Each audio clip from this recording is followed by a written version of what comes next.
first and 10 at its own. Week to see how often this year coaches have taken advantage of that new rule that allows them to put off the choice on the coin toss till the second half. Amazingly, they didn't know. They said, we haven't been keeping track. What are they doing down there? It's a new rule. I understand that the ECAC is keeping track, but it's awfully difficult for the press box to get word as to which way the coin toss went. The Panthers deploy Stennett to the right as a flanker, Wallace to the left. McIntyre will start as a single setback at fullback for Pitt. So the Panthers have receivers to both sides, 2 tight ends, and a single setback. McIntyre runs into a pretty good wall of tacklers as he comes forward for about 3 yards to the 23-yard line. Notre Dame's defensive charge led by their tackles Mike Gann at 256 pounds and John Autry at 246 pounds. The left side of the Pitt line had appeared to move well on Eric Dorsey, and he's a big, strong defensive lineman, just a sophomore, but a real test for the opposition across the line, and they had appeared to move him out of there, but got short yardage on the play. Darrell Clark is in as a flanker right for Pitt. Split into the short side on the left side is Wallace. On 2nd and 7, draw play. Bailey spins through there and gets out near the 28-yard line. Mark Bailey behind the block by Clint Wilson, and the other tight end on the other side, Pat Chapani, gets forward and is hit by Mike Gann and dropped. Now they're going to place the football at the 28-yard line, a gain of 5. It'll be 3rd down and 2 for the Panthers at their own 28. No score, just underway. And on that play, Mike Durando, the left guard, did eliminate Dorsey. He did a good job on him. He dumped him, and so there was a nice hole for that play, and it's 3rd down and a short 2. Panthers go with 1 tight end. He's strong to the right side. Receivers to both sides out of the eye. Pitch back on 3rd and 2. And Joe McCall knifes in there, gets more than the first down, gets out across the 31 to the 32-yard line where linebacker Rick Naylor brings him down. Jim Sweeney with a whale of a block to open the hole wide for McCall and the Panther first down. Nicely executed trap play by the Pitt Panthers, so they're out to their 32-yard line. A sparkling day in South Bend. We're just underway. It's a scoreless ball game. Jim Sweeney threw a nice block, and the hole opened wide for McCall, and he got more than enough for the first down. He picked up 4 out to the 32. Pat Chapani lines up as a tight end right. The Panthers again go with a single setback. Receivers everywhere. Out from the 32 on first down. Jimmy wants to pass. The pass is incomplete. Running laterally at the 41-yard line, Chapani falls down. Coverage by linebacker Tony Perjanik. The pass is incomplete, and the clock stops at 13-13. First quarter here in front of 59,000 plus. The exact figure for their 53rd consecutive sellout for Notre Dame is 59,075. And all over the campus yesterday and today, you see people holding up cardboard signs written with crayon, "I need tickets." 2nd down, 10 from the 32 for the Panthers. No score, just underway. Loose football. Kajemi back. Kajemi falls on the football at the 29. We got tempers flaring. Big Mike Gann was going at it with one of the Panther offensive linemen, Barry Pettyjohn. Mike Golick and Freilich were going at it. And the ball is dead at the 29 for a loss of 3 yards on the fumbled snap. So it's 3rd down and 13. You do not want to face Notre Dame's defense with this sort of situation, 3rd and 13. That's right. And Ace Conjemi never got a handle on that snap. And he was juggling the ball around back there, and luckily he fell on it. Wide side of the field is to the right. Nickel defense for Notre Dame on 3rd and 13. Here come the Panthers. Draw play, and they smell it out, and down goes Mark Bailey for a loss of 1. Back to the 28-yard line. He might have been down at the 27. Let's see where they spot the football. It appears to be a 2-yard loss, and it is 4th and 15. Autry made the tackle on Mark Bailey, and the Panther punt team is on. Tony Magnelli, the long snapper, is out over the ball. Recchia, the Panther punter, so far this year has averaged 41.3 yards per punt. Notre Dame with 10 men on the line of scrimmage, which is the 27-yard line. Snap is true. Recchia with time against the breeze, kicks the spiral. Joe Howard ranges under at his own 36, signaled very late for the fair catch, and just pulled it in. Barely had time to get his hand back down to catch the football, but he did. And in a scoreless game, Notre Dame with good field position has a 1st and 10 at their own 30. We'll call it the 37-yard line. Not a real good kick by Recchia, 36 yards, but again, he's kicking into a fairly stiff breeze. So Notre Dame is at their 36-yard line. Pretty decent field position for openers. Center Mike Kelly comes out over the football. Freshman quarterback Steve Berline is behind him. Tim Quent starting at left defensive tackle for Pitt. Notre Dame out of the I formation. Howard split right to the right side from the 37. Pitch back to the right side, Pickett. He tries to turn the corner. The Panthers are there, and he is hit hard by Tom Flynn and also Troy Hill. And they drop him after an advance of about a half yard. We'll call it a yard for stat purposes out to the 38. It'll be 2nd down and 9. Linebacker Caesar Aldiser drifting left to meet the play was eliminated nicely by a Notre Dame block, but Troy Hill was playing good run support, so the gain is a mere yard. Dennis Attia in at nose guard for Pitt, replacing Bob Shilkin now. They'll alternate quite a bit. 2nd and 9, Notre Dame from its own 38. Scoreless game just underway first quarter with 11:22 left, Notre Dame's first possession. Berline, draw play to Pickett. He slips it out to the right side. Gets about 4 yards, maybe 3 out to the 41, where he's tackled by strong safety Ray Weatherspoon. Pickett that time on the bounce play tried to turn the corner, and a good job by Weatherspoon to shut it down for a short gain. Call it a gain of 3. It'll be 3rd down and 6.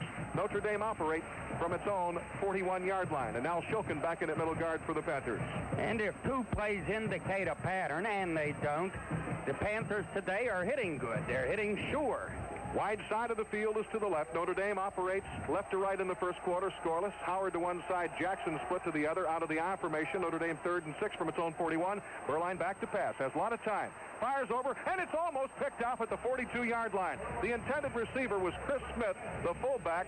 Coming across the field was Ray Weatherspoon, almost intercepting. The ball was wide of Spoon, and now the Notre Dame punt team is on. They tried to set something up on the left side. I think it might have been a screen pass, but it just didn't go. Somebody got a hand on that ball, either Wenglakowski or Bill Moss, but they deflected that pass from its course. Kevin Kelly is the long snapper, not Mike Kelly, the first-string center. Kevin Kelly will long snap. Blair Keel is the punter. Keel on the season, averaging slightly better than 40 yards per punt. Remember, Blair Keel is also a quarterback. Line of scrimmage will be the 41. Keel with time. Rides the punt into the breeze. And the Panthers, Tommy Flynn is back there, and he didn't indicate fair catch. He's out to the 25 up. They say, what are they going to say here? A penalty flag is down. Did he indicate for a fair catch, or did he not? And there is going to be some kind of discussion. Well, Kevin Kelly was down there. In fact, he had fallen, and he was seated right next to Flynn, apparently thinking that Flynn had signaled fair catch. I'm not sure, Bill. I really am not. I don't believe I saw him indicate anything like a fair catch, but let's see if... I don't know what they're saying, Myron, but... Darn, I looked to the monitor, our television monitor, an instant too late. Now they say interfering with a fair catch against Notre Dame is the call, and it was long snapper Kevin Kelly who did it. There's a break in the first quarter action. We'll be right back. When you're heading for the mountains... Did not indicate fair catch. Instead, he was interfered with by the man who snapped the ball, Kevin Kelly. In college football, you must give the receiving man on the punt team a chance to catch it. I believe the distance is 2 yards. He did not, obviously. But the question is, did the whistle blow? Flynn didn't think so, took off downfield, and they whistled the play down. The ball will be spotted at the 39-yard line of Pitt. Now, will it be spotted there because of a penalty assessed Notre Dame? But the thing is, and I think the argument for Flynn is, why did you blow the play dead? Well, you know, however this turns out, I think it's another example of Flynn using his head, because even though his punt return does not count, and apparently it doesn't, you know, he figured, what the heck, I'll go with that football, see what happens. He's a sharp ball player, but the ball is spotted at the 39-yard line, and that's where Pitt will get underway. So what they're ruling is a 5-yard penalty, and the ball is out to the 39. They did mark off 15-yard penalty out to the 39-yard line. It is a major penalty for interfering with a fair catch. Scoreless game. The Panthers on their second possession, 1st and 10 from the 39. Kajemi back, time over the middle. Pass complete with the football is tight end Pat Chapani, and he's got it out to the 47-yard line.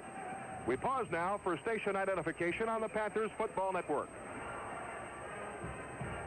Try the delicious new clam dinner at Winky's, complete with French fries and coleslaw for only $1.99. Now at Winky's. WTAE, Pittsburgh. They ruled tight end Pat Chapani, the freshman from Upper St. Clair, down at the 46 after picking up 7 yards on the pass reception. 2nd and 3 for Pitt from that point. Kajemi with a single back offense, and he goes to that single back, and that's Mark Bailey straight ahead behind, good blocking out to about the 50-yard line. He may have penetrated the 50-yard line and gotten slightly into Notre Dame territory. He does, ever so slightly, but we'll call it the 50. The entire center of the Notre Dame defense made the tackle. Autry, Gann, and Perjanik were all there, but it is a first down at midfield for the Panthers after the 4-yard pickup for Mark Bailey. We've got a scoreless ball game early in the first period. That is the Panthers' second first down. 9:35 left of the initial period. Again, single setback for Pitt. Kangemi goes to the audible. Notre Dame switches its defensive deployment. The give is to Bailey. He goes through a hole, plows straight ahead into the 45 to the 44-yard line where Rick Naylor upends Marlon McIntyre. The Panthers again changing their fullbacks, and that is Marlon McIntyre who goes out of the ball game, and Mark Bailey goes in. But it was a good pickup off the right side from the 50 into the 44 for 6. It's second down 4. And this Notre Dame defense is 15th in the country in defense against the rush, but Pitt is saying, hey, we're going to try it today. Pitt is running that football. 6-yard gain to the 44 of Notre Dame. Deepest penetration for either ball club so far in the game. Kangemi back on second down. He's throwing it deep down the left sideline. Wallace cuts in front of the man, and we've got a Panther touchdown. Wallace beat Pat Ballage, the cornerback, who was going back. The ball was underthrown. Ballage fell down. Coming in front at about the 8-yard line, it was Wallace, and Wallace just streaked into the end zone. A 44-yard touchdown pass. Kangemi to Wallace. The Panthers on top. And down around the 10-yard line, Ballage may even have been holding Wallace, who said, no, sir, you cannot do that. I won't permit you. He tore himself loose, and he took it into the end zone, but we have a flag on the play. And that may be what it's about, but it's a touchdown. And a marker is down, and I believe the Notre Dame sideline may be guilty of an unsportsmanlike infraction. Let's see what referee John Nealon of the Big Ten indicates. Unsportsmanlike conduct, Notre Dame. It will be assessed on the kickoff. So the Panthers now will be going for the extra point try, and Pat Viancourt is out there, the left-footed sidewinder, the freshman walk-on, the hero of last week's Pitt-Syracuse game, but the Panthers won 13-10 on the strength of Viancourt's left leg. Kangemi to Wallace, 43 yards, and the Panthers are on the board. 44 yards, actually, is the official measurement of the touchdown length. Kangemi will hold for the left-footer Viancourt on the extra point try. The ball's on the tee. The kick, knuckleball's up, and it's no good. It appeared to go outside the right upright. 6-0. The Panthers lead it. 8:44 left of the first quarter. There's a break in the action, and we'll be right back. Dear Atari, I started selling the new 5200 Super System from Atari here in my store. Customers love the Super System's new colors and graphic resolution. They also love the pause switch that instantly stops all the action. Oh, the 5200 Super System is the closest home video has ever gotten to real arcade gameplay. Even the controller has everything in one place. I just have one question. Does Atari have to make the 5200 Super System this exciting? Available at all area Murphy's Marts. So the Pitt Panthers take an early 6-0 lead over the Notre Dame Fighting Irish. Watching the replay of the touchdown pass, we saw that Ballage, when Wallace put an inside move on him, moving into the center of the field, that is toward the center of the field, Ballage simply fell down. He was not able to cover him on that move. So Wallace checks in with another touchdown pass for the Pitt Panthers. He's been something this year. The Panthers lead at 6-0 and deploy the kickoff coverage team. Left to right across the field, a lot of first-teamers. Melvin Dean, Ray Weatherspoon, Tom Flynn, Darrell Clark, Bill Sapio, Reggie Smith, Bill Callahan, Troy Hill, Billy McCormick, Keith Tinsley, and the kicker is Pat Viancourt, who has just missed an extra point, and that's why the score is 6-0. Panthers lead. 8:44 left first quarter. And that was the 5th touchdown catch of this season for Bill Wallace. That is the first missed extra point of the year for the Panthers. Foge was saying that this kid Viancourt inherited a lot of unused shoes because all his predecessors were right-footed, and they just didn't use the left shoe very much. And he said, oh, that kid's got 18 left shoes now. And he happens to wear the same size as the guys who preceded him, Eric Schubert and Mark. That's why. Size 8, but he's too big for a size 8. I'm a 7, and I'm a runt. How can he only, all those guys only wear an 8? But, of course, he, Foge was referring to kicking shoes. He says he's got 18 unused kicking shoes. Now the Panthers are ready to go. The Panthers lead this contest 6-0, driving 61 yards in 4 plays. The big one, Kangemi to Wallace, who beat the cornerback when Ballage fell down. Wallace came inside, took it, and went into the end zone for the 44-yard touchdown reception. For Kangemi, that is his 9th touchdown pass of the year. Here comes Viancourt's left-footed kickoff. It's high and it's deep. And it's fielded 9 yards deep. Remember, it was kicked by Viancourt from the opposing 45-yard line after the 15-yard penalty was assessed for unsportsmanlike conduct.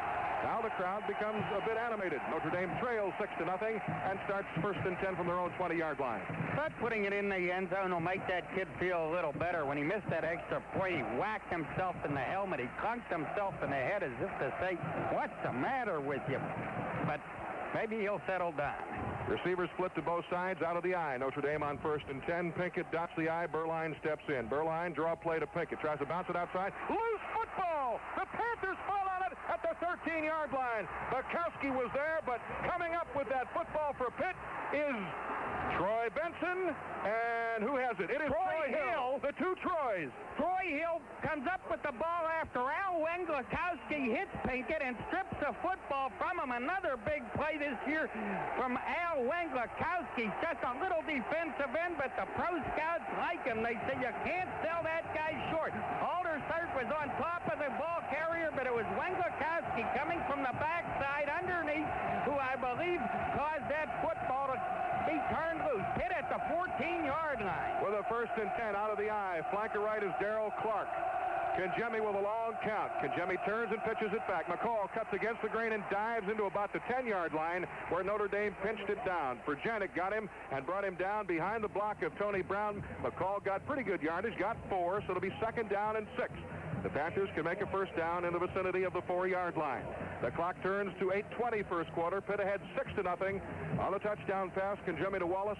The extra point was missed. Now the Panthers are trying to get some more up on the board from the 10-yard line on 2nd down. Panthers break the huddle. High flanker right is again the formation. Pitch back again to McCall. Cuts it back. He's at the 5-4-3-2-1. Panther touchdown. Joe McCall got a good block and cut it back. Sweeney and Durando cleared the way, and McCall is into the end zone. I'm telling you, the Pitt offensive line on that play, I mean, from end to end, they just moved that Notre Dame defense out of there like they were playing with children. So Joe McCall sails the 11 yards for the touchdown, and Pitt is on top 12-0. Free safety Chris Brown, I believe, may be in the 2nd row. That's how far back he got pushed. I mean, he was on ice skates. It was beautiful. It was like a chorus line of 260-pounders just, moving in unison, and they just swept Notre Dame out of there like minesweepers. No, that's a poor analogy. I've never seen minesweepers in action, so I can't. Oh, it was too much to describe. Panthers looking to the sideline. Kangemi looks, and it is decided that the Panthers will try to make up the missed extra point try, and will go for 2. Players being shuttled in and out, and now Kangemi has to call timeout because too many players left the field. And at that point, Kangemi said, we better talk this over, so the Panthers use a timeout, leading 12-0, 7:58 left of the first quarter. There's a break in the action, and we'll be right back. Aspirin's a great pain reliever, but it can cause aspirin stomach upset. That's why Thrift Drug wants you to know about Percogesic.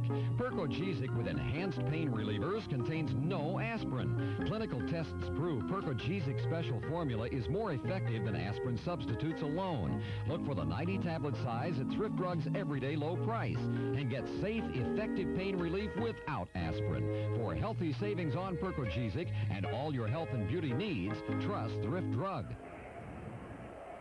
So, all right, the Pitt Panthers taking advantage of Troy Hill's fumble recovery at the Notre Dame 14. Needed only 2 plays, both by Joe McCall, picking up 3 yards on first down and then carrying 11 yards for the touchdown to go up on Notre Dame 12-0. Now, Pitt may be going for 2 points here, and we saw the difficulty that the freshman Viancourt had on the first extra point attempt. He missed, so it could be that the 2-point play will become a very serious part of Pitt's thinking in as many opportunities as they may have to convert this afternoon. But yes, they are going for 2 points rather than for the 1-point kick. Split backs, 2 tight ends, a flanker right in Wallace on the 2-point try. Conjemi steps in under center. Conjemi back, rolls right, pass, complete to Bailey at the 5. Needs a block, spins into the end zone for the 2-point conversion. Conjemi to Mark Bailey for 2, and the Panthers lead it 14-0. Extra effort by Bailey got him into that end zone. I'll tell you, he hit Joe Johnson so hard at the 2-yard line that Johnson, when he tried to get to his feet, staggered like a fighter who didn't have command of his senses and then went down. It was not only Johnson, but it was also Mike Golick, the defensive end. They converged on Bailey, and Bailey says, "No, nothing's stopping me." And he banged into him, and he got into the end zone. Terrific running. And there's a young man who wore a flak jacket all week in practice, and he did a good job putting those ribs up for exposure on the hit, but he spun out of there and somehow got in for the 2 points, and the Panthers make up for the missed extra point and lead it 14-0. A reminder to Pitt fans that it's Pitt Football Ski Cap Day next Saturday when the Panthers host Army at Pitt Stadium. The first 5,000 youngsters 16 and under at the game will receive a free Pitt Football Ski Cap, compliments of Rack's Restaurants. This is also the last game for $2 youth tickets, and they're still available in advance at any Equibank or on the day of the game at the stadium Saturday. That's Pitt Football Ski Cap Day next Saturday when the Panthers take on the Black Knights of the Hudson. Well, a fella told me before the game. I'll save this story. Here we go. Okay, Miller, Bell, and Jefferson all deep to receive for Notre Dame. The kickoff of I-Court is short to the 6-yard line.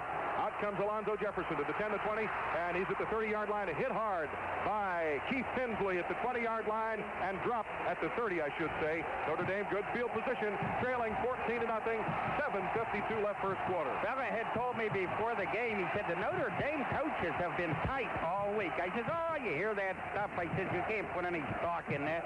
If indeed they have been tight, that would, of course, be contagious and spread among their players, who are now down early, 14-0. But here go the Fighting Irish at their 30. Out of the I, flanker right comes Berline, the freshman quarterback. Long count. From the 30-yard line on first down, he takes and rolls right. Looks, marker down. Pass complete to the tight end on the near sideline, Mark Bavero, but a marker is down back at the 32-yard line. Let's see what the call is from referee John Nealon of the Big Ten. And the indication from Nealon is offsides, Pitt. So they'll take the gain out to the 37-yard line, apparently. That tight end Bavaro is a big one, 6'4", 246 pounds. And, of course, he takes the place of the graduated Tony Hunter, who wasn't any midget himself, a first-round draft pick in the pros. Panthers were guilty of being offsides. It would be a 5-yard penalty and another down as opposed to a 7-yard gain. And Notre Dame says, we'll take the 1st and 5, so nullify Bavero's reception. And let's move it to the 35-yard line for a 1st and 5. We have 7:45. The clock turns first quarter. Pitt ahead 14-0. Center. Mike Kelly out over the ball for the Fighting Irish. Out of the I, flanker right to the wide side. The Irish operate on 1st and 5. Berline again with a long count. Pitt with a 5-man front. Pitt almost jumping off sides again. And this time the give is in the middle. The marker is down. We've got somebody with a football, and it's a Notre Dame man. Great Chris Smith got out there, spat out of the pile and came through to the 40, to the 45, to the 50, to the Pitt 48. The marker was down. Apparently Pitt was offsides again. So Notre Dame, with their cadence, has thrown the Panthers off on 2 plays in a row. But this time, Smith got a big gainer to Pitt 48-yard line. It was Bill Moss who jumped in offsides. Spoon made the tackle for the Panthers. Yeah, Bill Moss is in there against a tremendous Notre Dame offensive tackle. And I'm talking about Williams, Larry Williams, 6'6" and 284. And Bill Moss is in a battle with that guy today. So perhaps getting a little anxious, or then again, maybe it was the cadence. But in any case, Notre Dame has its first down, and it takes the Irish into Pitt territory at their 48. Now we've got a penalty being marched off against Notre Dame.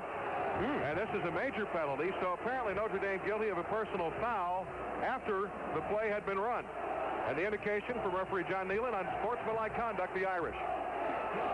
There were 2 flags down. Chris Smith, the man with the football, could be the man who was guilty of an over-jubilant statement. So celebrating his big gain of 17 yards. That's going to give them first down and 25 yards to go back at their 37-yard line. Personal foul against Notre Dame, and I believe it was Smith who may have elbowed the man who tackled him, Ray Weatherspoon, and I believe that's the penalty call. So Notre Dame now with a first and a ton. First and Bloomington.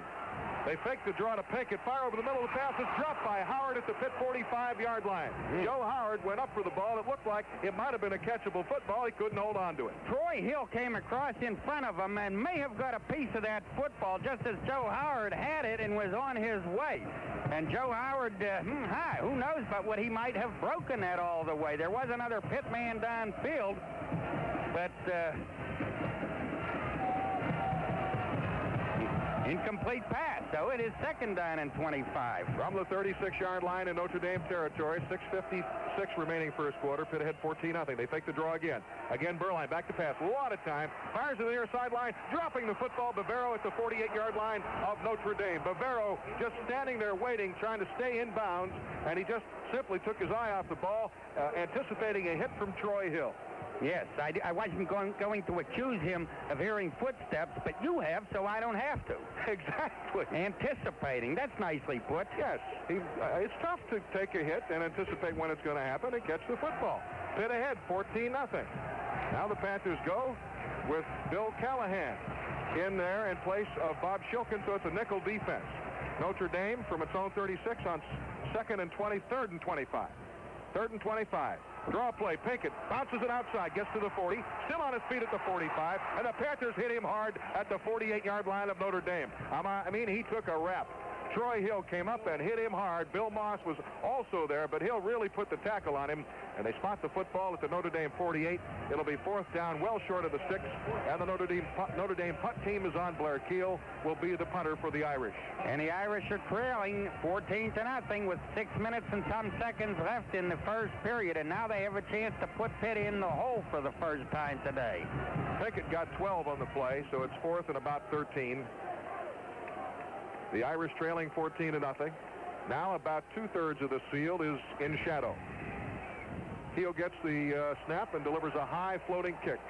Flynn signals for the fair catch and takes it his own 16-yard line. And so the Panthers, with a 14-0 lead, have their offense back on the field. Along the Panther Network, we're glad to have you aboard here this afternoon. WRTA in Altoona, Pennsylvania. In Everett, Pennsylvania, WSKE. In Butler, WISR. In Portage, WRML. And in Steubenville, Ohio, WLIT. It's nice to have you aboard, and thank you very much for joining us for this exciting college football game between Pitt and the Fighting Irish, both teams 6-2 coming in.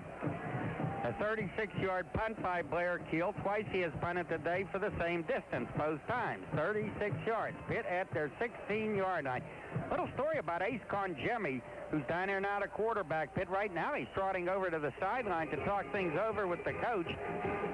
Notre Dame has an injury that could be a factor. Their linebacker on the right side, one of their three linebackers, and that would be Mike Kovaleski, a freshman from Newcastle, Indiana, has an ankle problem.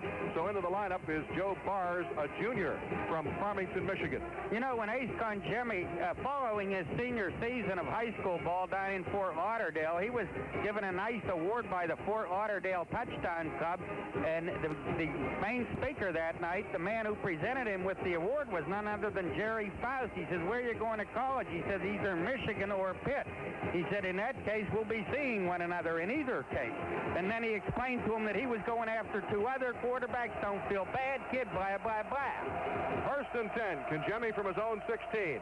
Off the right side, it is Marlon McIntyre, I believe, and Marlon cannot get very much. He gets about 3 yards out to the 19-yard line, where he's stacked up by Mike Griffin, who is a defensive tackle, along with Joe Bars, the man in place of Mike Kovaleski, the injured Notre Dame linebacker. They spotted at the 19, a gain of 3. It'll be second down and 7. Pitt ahead 14-0.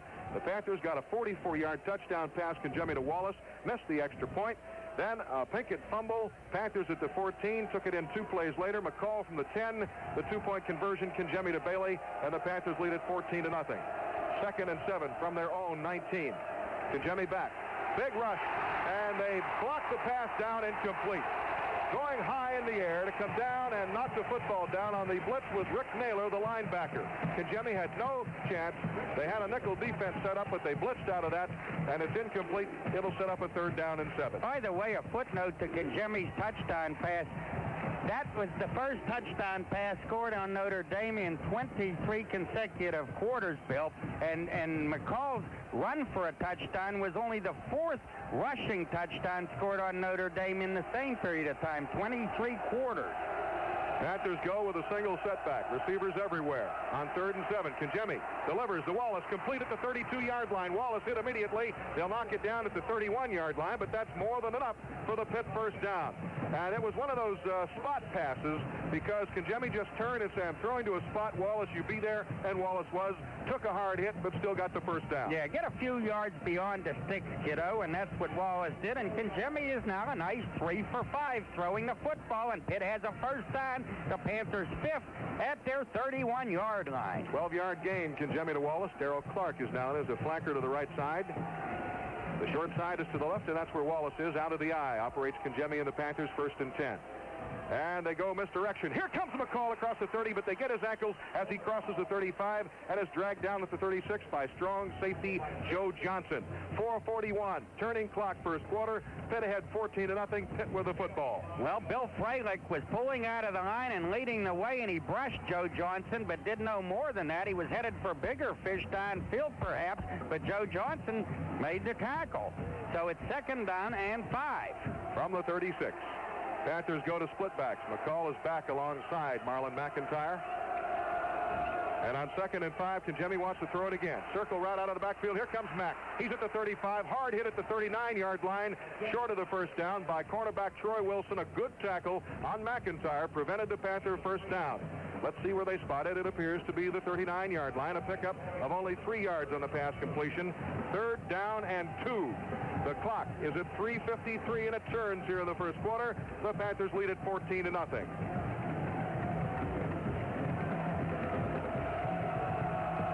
Panthers break the huddle and deploy Clark again as a flanker to the wide side of the field, the right side.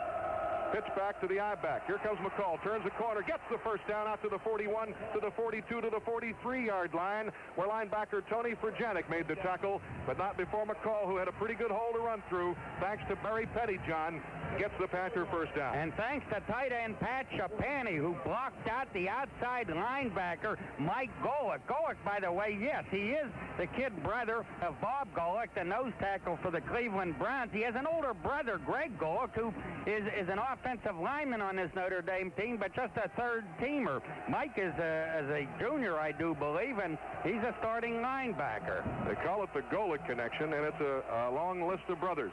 Through a hole, Marlon McIntyre, a couple of yards, out across the 45 to the 46 to the 47-yard line, where defensive tackle Mike Griffin makes the stop. Griffin playing in place of John Autry, who's not in there in the Notre Dame forward wall at the moment defensively. They spot the football out at the, well, we'll call it the 47-yard line, a pickup of 4 yards, where it'll be 2nd down and 6 for the Panthers. Still better than 2 minutes remaining in this first period, and the Pitt Panthers leading Notre Dame 14-0, though the Panthers are 1 touchdown underdogs. Mark Bailey is the single setback now. McCall lines up as a wing back left. Pass by Kijemi. Circle route backfield to the right side. Bailey, shake and bake move. They'll knock him out of bounds as he gets to the line of scrimmage, and that's all. Rick Naylor diagnosed the play perfectly. The Panthers may have taken a loss of 1 yard. Let's see where they spot it. They're going to place it down at the 46. It is a completed pass for -1, and it stops the clock going out of bounds at 2:28 of the first quarter. Pitt ahead 14-0.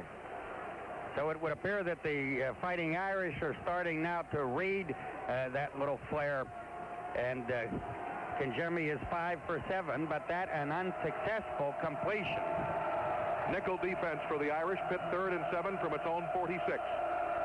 Kijemi goes to the audible.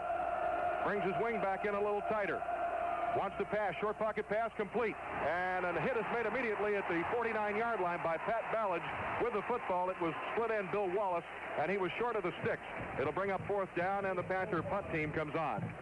Well, the Panthers started back at their 16, so though they have to give up the ball now, they brought it out far enough, actually exactly to midfield, that they can now punt Notre Dame into the hole. And Pitt's defense has played well today, so that is a good place to put Notre Dame, and perhaps, who knows, you cause another turnover down there and get another score. Panthers bring their punt team on very late. They had the offense on and got it off quickly, and now Ricky is awaiting the snap. Line of scrimmage of 50. And he gets the kick away, and it's a beauty into the breeze. Back under it, Joe Howard lets it hit and go into the end zone. Notre Dame will start 1st and 10 from the Irish 20-yard line with 1:42 left of the first quarter of play. Well, it's a 50-yard punt, and of course, with scrimmage at the 50, it's not incumbent upon Recchia to finesse the ball down inside the 20. You can let him hit it away, and he's going against a little bit of a wind, but he just had a little too much on it. It bounced at the 5 and into the end zone, so Notre Dame will take over at their 20-yard line. Mark Brooks now comes in as fullback for Notre Dame. He's a junior from Cincinnati, Ohio, 6'3", 228 pounds. Takes the place of Chris Smith. Neither of these ball clubs has one on television, and of course this game is being televised to about 70% of the country. I hope all of the people in Pittsburgh and on Log-Iron Network have their sound turned down and their radio turned up. But anyhow, neither of these teams has one on network television since September of 1982. Obviously, well, not obviously, there could be a tie ball game, but it figures that one of them is going to break that ice today. But we have the Panthers leading 14-0. I think the feeling was before the game that neither team had the kind of offense that could play catch-up easily. Perhaps Notre Dame with Pinkett as an edge, but so far the Panthers have pretty well contained Pinkett. He has not been able to break anything to the outside. Hey, spotter Bob Miller, what did I tell you coming down here today? I says a 14-0 lead for either team might well do it. And we got a lot of time left. He pointed that out to you. He said before the game, he said, listen what Cope said, and you didn't even bother to mention it in this broadcast. I go back to 1977 to remember how much time was left. Yeah, right. Notre Dame 1st and 10 from its own 20-yard line out of the I formation. I flanker right, ball between the hash marks. Another long count by freshman Steve Berline, the quarterback. Extra long count. Turns and gives to his fullback, Brooks. Brooks is hit by Troy Benson after a gain of about 1. He may have fallen forward for 2 yards. That's about all. The Panthers defensively had it figured out. Chris Dolman pinching down. Troy Benson getting the wrap on him, and the ball is advanced to the 22-yard line, 2nd down 8. After the second defensive play of the game by the Panthers, I said I hope that their first 2 plays were indicative of their hitting today, and so far that has continued. They're playing some tough defense down there. 2-yard pickup for Brooks just into the game at fullback for Notre Dame. 2nd down, a long 8. Tailback Pinkett bounces it to the left side. Goes around Witherspoon. Turns, gets the first down at the 30. Knocked out of bounds as he gets to the 35-yard line. Knocked out on the far side of the field in front of the Panther bench. That time, Pinkett busted it outside and picked up 13 yards before Melvin Dean rode him out of bounds. Well, he dipped the inside shoulder to Witherspoon, and then he swung outside around him, and he simply burned Witherspoon. He had too much speed for him, and he brought it out to the 35-yard line. Pickett so far has 2 big gains, a 12-yarder and a 13-yarder, so he's got in the vicinity of 30 yards plus rushing so far. Wide side of the field to the right, again out of the eye. Notre Dame with Berline with another long count. Flankers to the short side, the left side. Notre Dame trailing 14-0. Another draw play. Pinkett through that little hole, and he gets out to the 42-yard line. A pickup of 7 yards. Chris Dolman finally rode him down at the 42-yard line as the ball favors the left hash mark. Notre Dame moving left to right in the first quarter, which now has 48 seconds remaining. The Panthers, with their linebackers playing tight, seem to be in a good defense to stop that draw, but nonetheless did not. So it is now 2nd down and 4 to go. 2nd and a short 4. It's between 3 and 4 yards. And again, Notre Dame operates with the eye on 2nd and short. This time, quick count, give to the fullback, and Brooks straight ahead, and he is stacked up short of the sticks. He got maybe a yard, possibly a yard and a half to the 43-yard line, and that's all. Good tackle for the Panthers. From the bottom of the pile, left defensive tackle Bob Bukowski, the sophomore from Gateway High School, setting up 3rd down and 2. 3rd down and a short 2. That may have been the last play of the first quarter. Notre Dame making a couple of changes offensively. And that is the end of the first quarter with a score. The Panthers 14, the Fighting Irish nothing. All right. Excuse me, I'm a little bit confused about the situation down there as we open the second period. Well, it's third down and 2 to go. Yeah, and Melvin Dean was injured and was being worked on, and Tinsley had come in during the break between quarters, but now I see Dean is in there, so Dean is going to be okay. And Myron, that's a good bit of news for the Pitt defense. We pause now for station identification on the Panthers Football Network. Greetings to our listeners in Warren, Pennsylvania on WRRN, also in Mount Pocono on WPCN, in Lewistown on WKVA. We appreciate the fact that you're aboard here this afternoon. So far in this football game, the Panthers have used up 9 minutes and 41 seconds of the first quarter, which time of possession, that's pretty good. And that certainly is real good, considering that you're ahead 14-0 and trying to wind a little bit of time off the clock. And as expected, Berline has not thrown much. He threw only 3 passes in the first period, none of them completed. Third down 2, 43-yard line, Notre Dame on their own territory. Pitch back to Pinkett. Flea flicker. Berline in trouble. They got him at the 35 for a sack. On the flea flicker, Bob Bukowski made the defensive play. The pitch back came to Pinkett. He just turned around just like last year, only it was Phil Carter to Blair Keel. This time it was Pinkett. Shovel pass back to the quarterback Berline, but the Panthers were in on him, had all kind of pressure. I couldn't tell whether it was a blitz, but Bukowski got him, and it's a loss of 8 yards to the 35.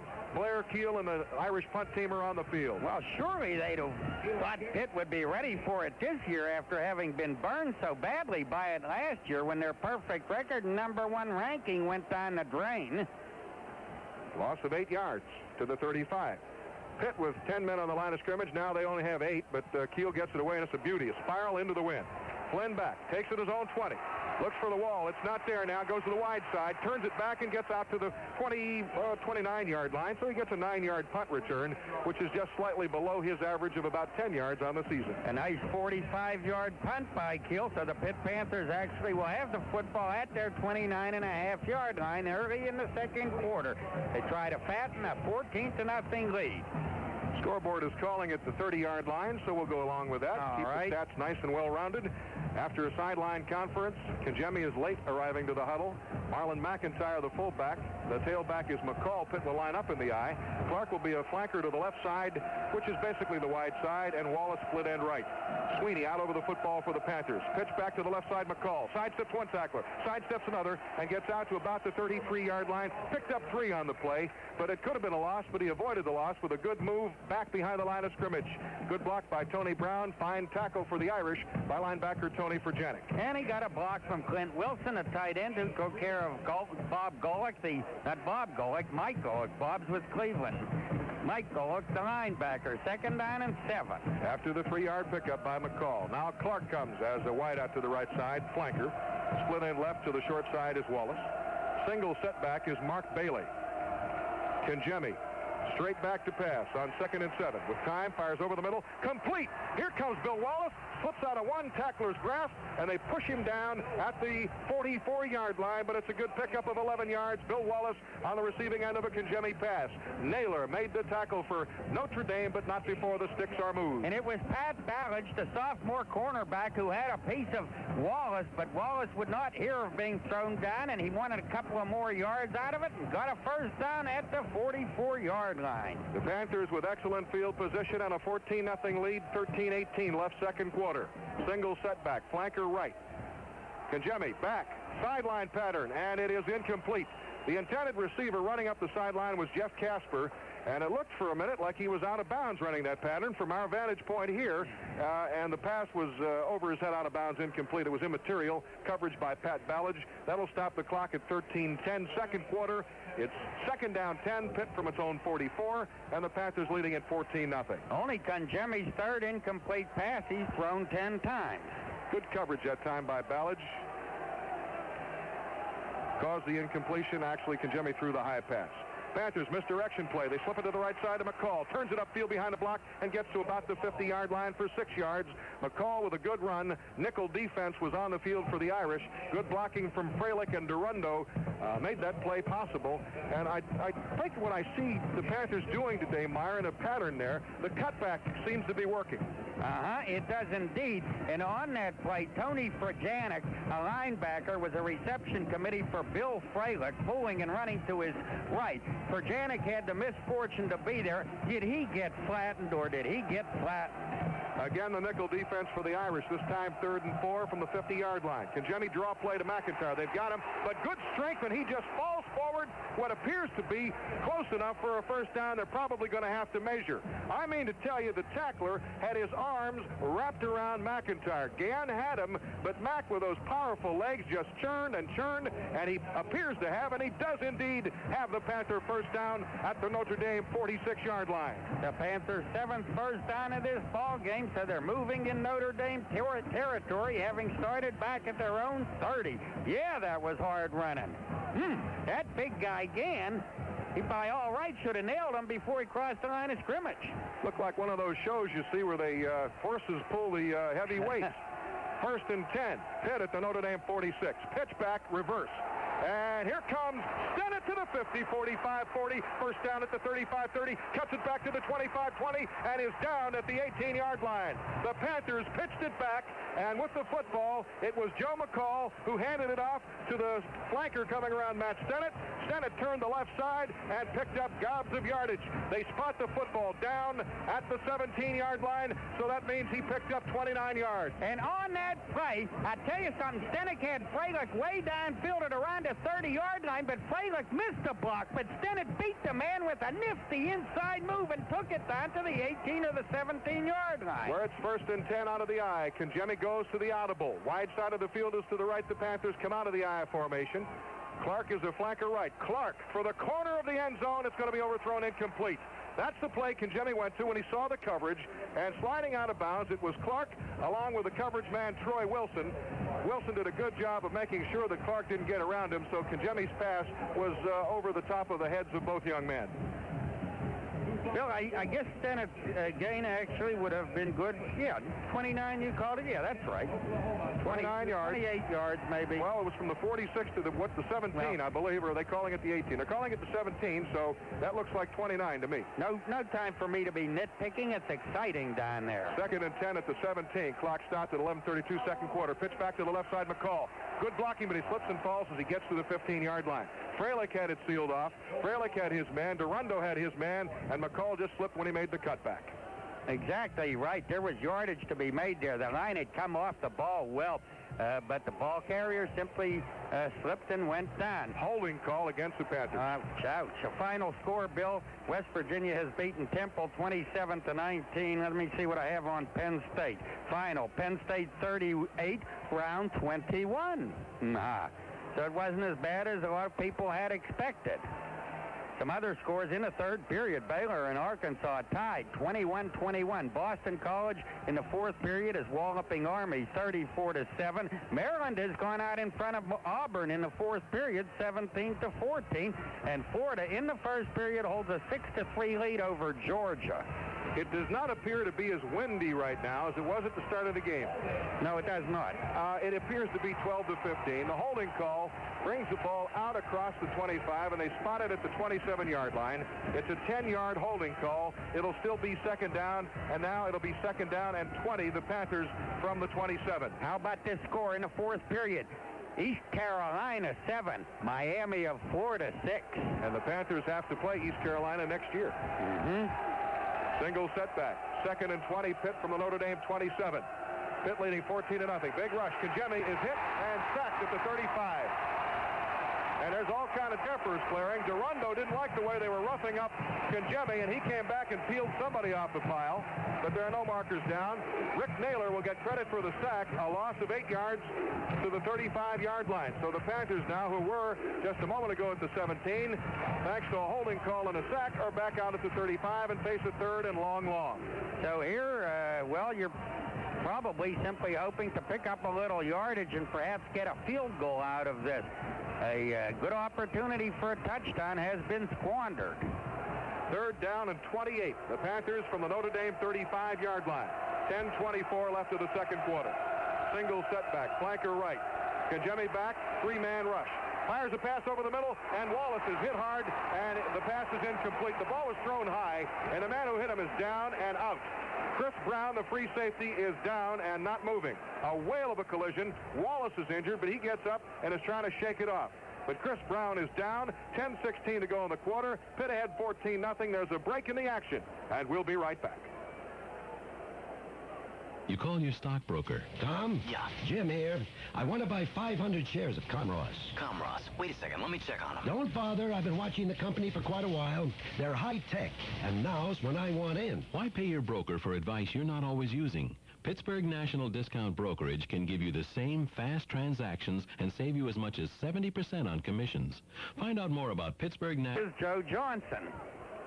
They also have a nickelback named Dane Spielmaker. Now will Recchia punt the football with the Panthers try a little razzle-dazzle here from the 35-yard line in Notre Dame territory in punt formation. With that 14-0 lead, I imagine they'll try to drop it in there. Maybe punt it out of bounds and hope that it gets in there pretty good. Which Recchia has done very well this year. He's kicked a couple of coffin corner beauties. Aims it for the left corner. It's going to sail into the end zone, it appears, and be a touchback. Notre Dame will have it 1st and 10 at their own 20-yard line. There's a break in the second quarter action. We'll be right back. Discount. Notre Dame 1st and 10 from their own 20. Sprint draw play to Pinkett. He flips it out the left side, being chased and hit and wrapped up after a 3-yard gain out to the 23-yard line. Pinkett coming into their sideline and tempers flare, and a flag is in the air. And let's see, Chris Smith was in the process with Melvin Dean. With Melvin Dean. Now, who will be the person charged as guilty here? They're talking to the Panther tri-captain Troy Hill, and let's see what the call is. It is a personal foul against Pitt. It happened in front of the Notre Dame bench at about the 37-yard line. Oh, that's going to be a big break for the Irish. Pinkett was stopped after a 3-yard gain, and now they come all the way out to the 38-yard line.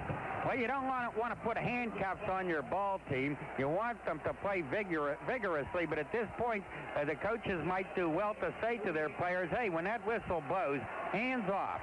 And particularly on Pitt's side of the line, because they're leading 14-0, and they want to stay in control of this football game. Brooks is the up back in the eye. Pinkett the tailback. 38-yard line, the line of scrimmage in Notre Dame territory. Pitt leads at 14-0 second quarter. Pitch back to Pinkett, right side. Cuts it up between a hole. He's at the 45 to 50. On his way at the 45 to 40 and down at the Pitt 40-yard line.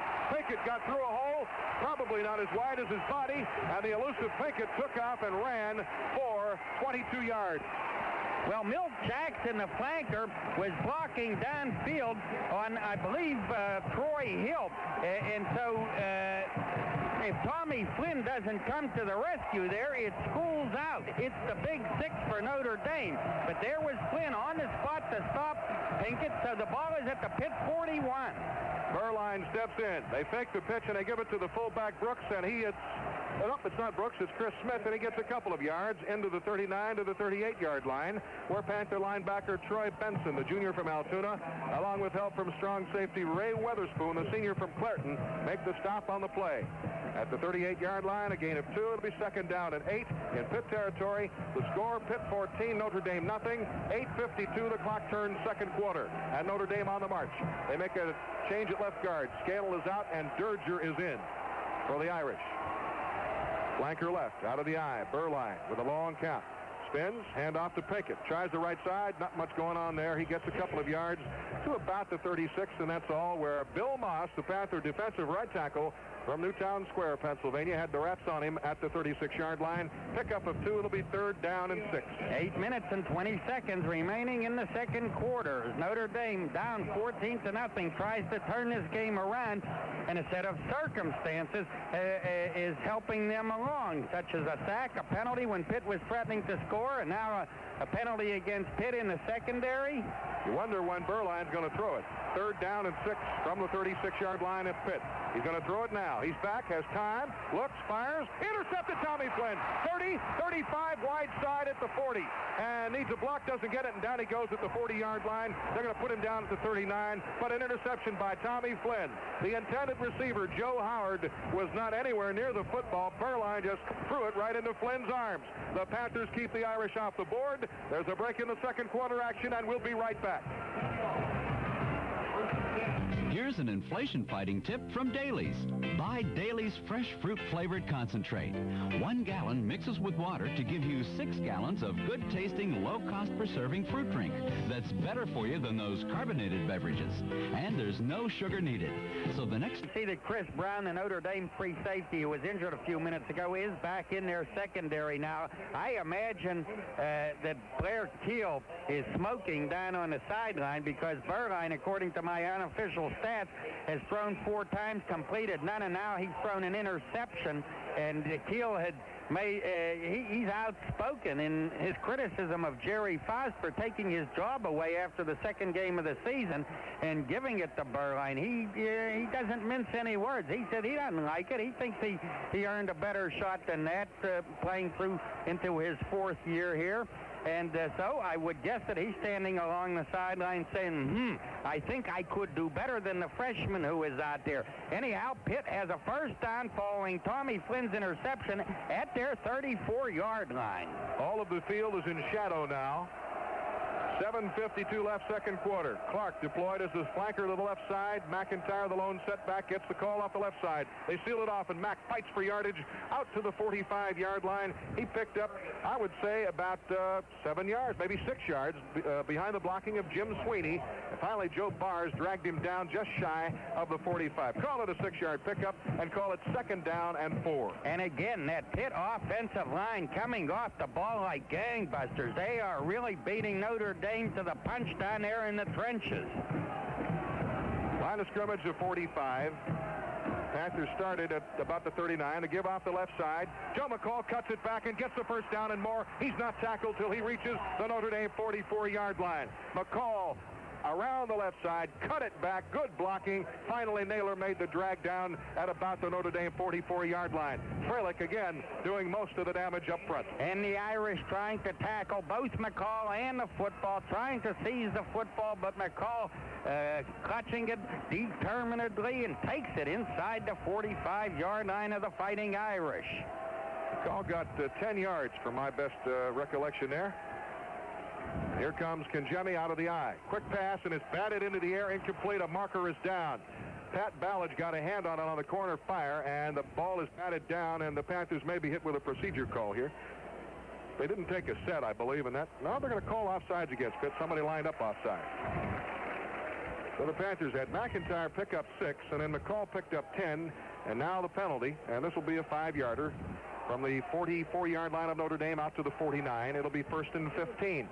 6:54 left of the second quarter. Pitt ahead 14-0, and the Panthers own the football for the moment. And Pitt fans were worried about the effect of the crowd noise on the Panthers, but with the quick 14-0 lead, I wouldn't say this crowd is that noisy to be a problem. 1st and 15, Pitt from the Notre Dame 49. McCall tries the right side, but there's a host of blue shirts there to greet him. He got maybe 2 yards into the Notre Dame 48-yard line. Golick, the defensive end from the left side, and Joe Johnson, the strong safety, nailed McCall as he crossed the 50 and got a couple to the 48-yard line of Notre Dame. So this will bring up a 2nd down, and we'll call it 14 yards to go. Apparently a passing down. Let's quickly say Ace Kangemi, 7 for 12, no interceptions, a 44-yard touchdown pass. 2nd and 14. Back to pass, Kangemi. Out of the backfield, McIntyre has it. He's hit by 2 people, but he drags one into the Notre Dame 41-yard line. Rick Naylor rode him down at that point. That's a pickup of 7 yards. It'll be 3rd down and about 7. So they go to that play again with McIntyre swinging out of the backfield, and I had wondered a little earlier if Notre Dame had not wised up to it because they had defense at one time, but they go right back to it, and they pick up some nice yardage but it leaves Pitt with 3rd and 7, as you just said, Bill. 14-0, the Panther lead at 5:35, turning clock second quarter. 3rd and 7 at the Notre Dame 41. Pitt moving left to right second quarter. Wide side of the field to the left. Kangemi back. Kangemi slips and rolls out of the pocket. Evades the rush. Pump fakes, and he'll be dragged down out of bounds for a loss back at the 49-yard line. Dane Spielmaker, the nickel back, got in the backfield and chased him out of the pocket and got him along the sideline. It'll be a loss of about, I guess they're going to say 10 yards. And so the Panther punt team will be on the field. Yes, he got away from the big tackle. Gann did well to get away from him, but Kangemi scrambling to the sidelines, finally nailed, so the Panthers must punt. Sack of 10 yards at the Pitt 49, the line of scrimmage. Wide side to the left. Panthers in punt formation with Recchia awaiting Tony Magnelli's snap. Snap is high, but it's fielded, and Recchia angles the punt for the left sideline. Chasing it over there is Joe Howard. Lets it hit. It takes a Notre Dame bounce, and it'll be downed immediately by Melvin Dean inside the 20-yard line. They're going to knock it down at the 19-yard line. 4:35 remaining, second quarter. With timeout on the field, the score, Pitt 14 and Notre Dame nothing.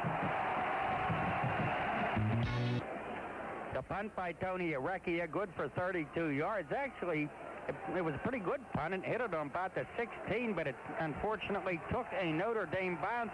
So the ball is at the 19. First down for the Irish. Moving right to left, second quarter. They trail 14-0 out of the I formation. Quarterback Steve Berline, the freshman. Pitch back to the left side, Pinkett. Tries to turn the corner. He does. Spoon hits him, and he spins forward for about 4 yards to the 23-yard line. Pinkett is an elusive, slippery runner who's got that quick darting movement, and when he cuts it back, anything can happen. But Spoon did a good sure-handed tackle that time and got help from Chris Dolman. Pinkett needs only 102 yards to become Notre Dame's, just the third man in Notre Dame history to gain 1,000 yards rushing in a season. The other two were Al Hunter and Vegas Ferguson. From what we've seen so far, I think he's going to make it this afternoon at the 4-minute mark, second quarter. Out of the I formation on 2nd and 6 from his own 23, Berline. Sprint draw. Pinkett tries to turn it to the left side. Good tackle by Caesar Aldersert. Upset him for maybe a loss on the play, and it is. Back to the 21. He lost 2. Aldersert read it all the way. Just stayed his grind. He stayed home and waited for that guy to come back to him, and then he not only made the tackle, went for the football at the same time. Could not shake that loose, but now it's 3rd down and 9. I see Chris Jellick warming up on the Pitt sideline, the Panthers sophomore from Mount Lebanon, the quarterback, and that indicates to me that maybe John Kangemi may have been hit hard on the previous sack that set up the Panther punt. Bill Sapio in at a defensive end. Notre Dame now with a 3rd and 9 at their own 21. Wide side of the field is to the right, and that's where Joe Howard is the wide receiver. Back to pass. Berline over the middle of the pass is complete with a football. Milt Jackson. And nope, they say he dropped it. Nope, Tube said he dropped it. Now they're signaling for timeout. He's got it at the 40-yard line, and that's a gain of 19, and it's more than enough for the first down. Dean made the tackle on the play. Looked like he held it, and I couldn't understand why the two officials away from the ball were signaling what appeared to be incomplete. They're just trying to get the clock stopped, which it is at 3:03, second quarter, on Notre Dame first down to the 40-yard line. Play action fake. Berline back, wants to throw deep over the middle. Pass complete again. Milt Jackson gets to the Pitt 38-yard line. Another Notre Dame first down. He beats Troy Hill on the play, coming across the middle from his split end right position. So that'll be a pickup of 22 yards on the play. First he hits Jackson for 19 yards, now for 22, and they are his first 2 completions of the ball game. Steve Berline's first completions, and he throws them both down the middle. They spot the football at the Pitt 38. Berline now 3 for 7. Chris Dolman back into the Panther defensive lineup. At the Pitt 38, Notre Dame with the 1st and 10. Alvin Miller now the flanker. Play action fake. They want to throw the pass back, and he throws it away, does Berline. Roaring in is Al Wenglakowski. Melvin Dean on the corner fire, and Berline said, I got to get out of here. Here's the football. He threw it to nobody. Well, Mark Bavaro, the tight end, was open down the middle, but he threw it about 10 yards beyond the big tight end. So it'll be 2nd down and 10. I think he wanted to set something up there. He kind of looked to the left side and then either wanted to go back over the middle to the right side, but I think he just decided, hey, I got to dump this thing because the heat's on, thanks to Wenglakowski and Melvin Dean on the corner fire from the left side. Mike Favorite is now the flanker. He's the 3rd-team flanker. Milt Jackson is lined up on the same side of the football. Here comes a rollout by Berline. Here comes the hit. Nope, they missed him. Now they got him at the 43-yard line. Aldershot missed him, and then putting the wraps on him was Al Wenglikowski. And I mean to tell you, Aldershot was on him quick and was coming with a hard charge.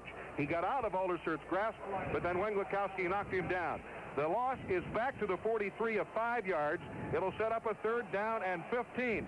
Notre Dame trailing the Panthers 14-0. The clock turns to 1:54 left of the second quarter. Notre Dame has all 3 timeouts remaining. The Panthers have only 2 remaining in the first half, despite what the scoreboard says. 43-yard line of Pitt. Rolling left is Burline. Twin receivers out that way. They throw it back to Pinkett. Pinkett with a block, and now a screen, and he gets to the 40-yard line, and that's all. He picked up 3 yards on the play. The Panther defense swarming all over the football. Aldershot was there, and so was Tom Flynn, who made the initial hit. Aldershot is playing a tremendous game of football. I mean to tell you, Bill, he's reading these plays, and he is where the ball is today, time and again. Notre Dame takes its first timeout of the first half, and so each team has 2 timeouts remaining in this half, which has 1:15 to go. Pitt ahead 14-0. It'll be a 4th down play for Notre Dame. There's a break in the action, and we'll be right back.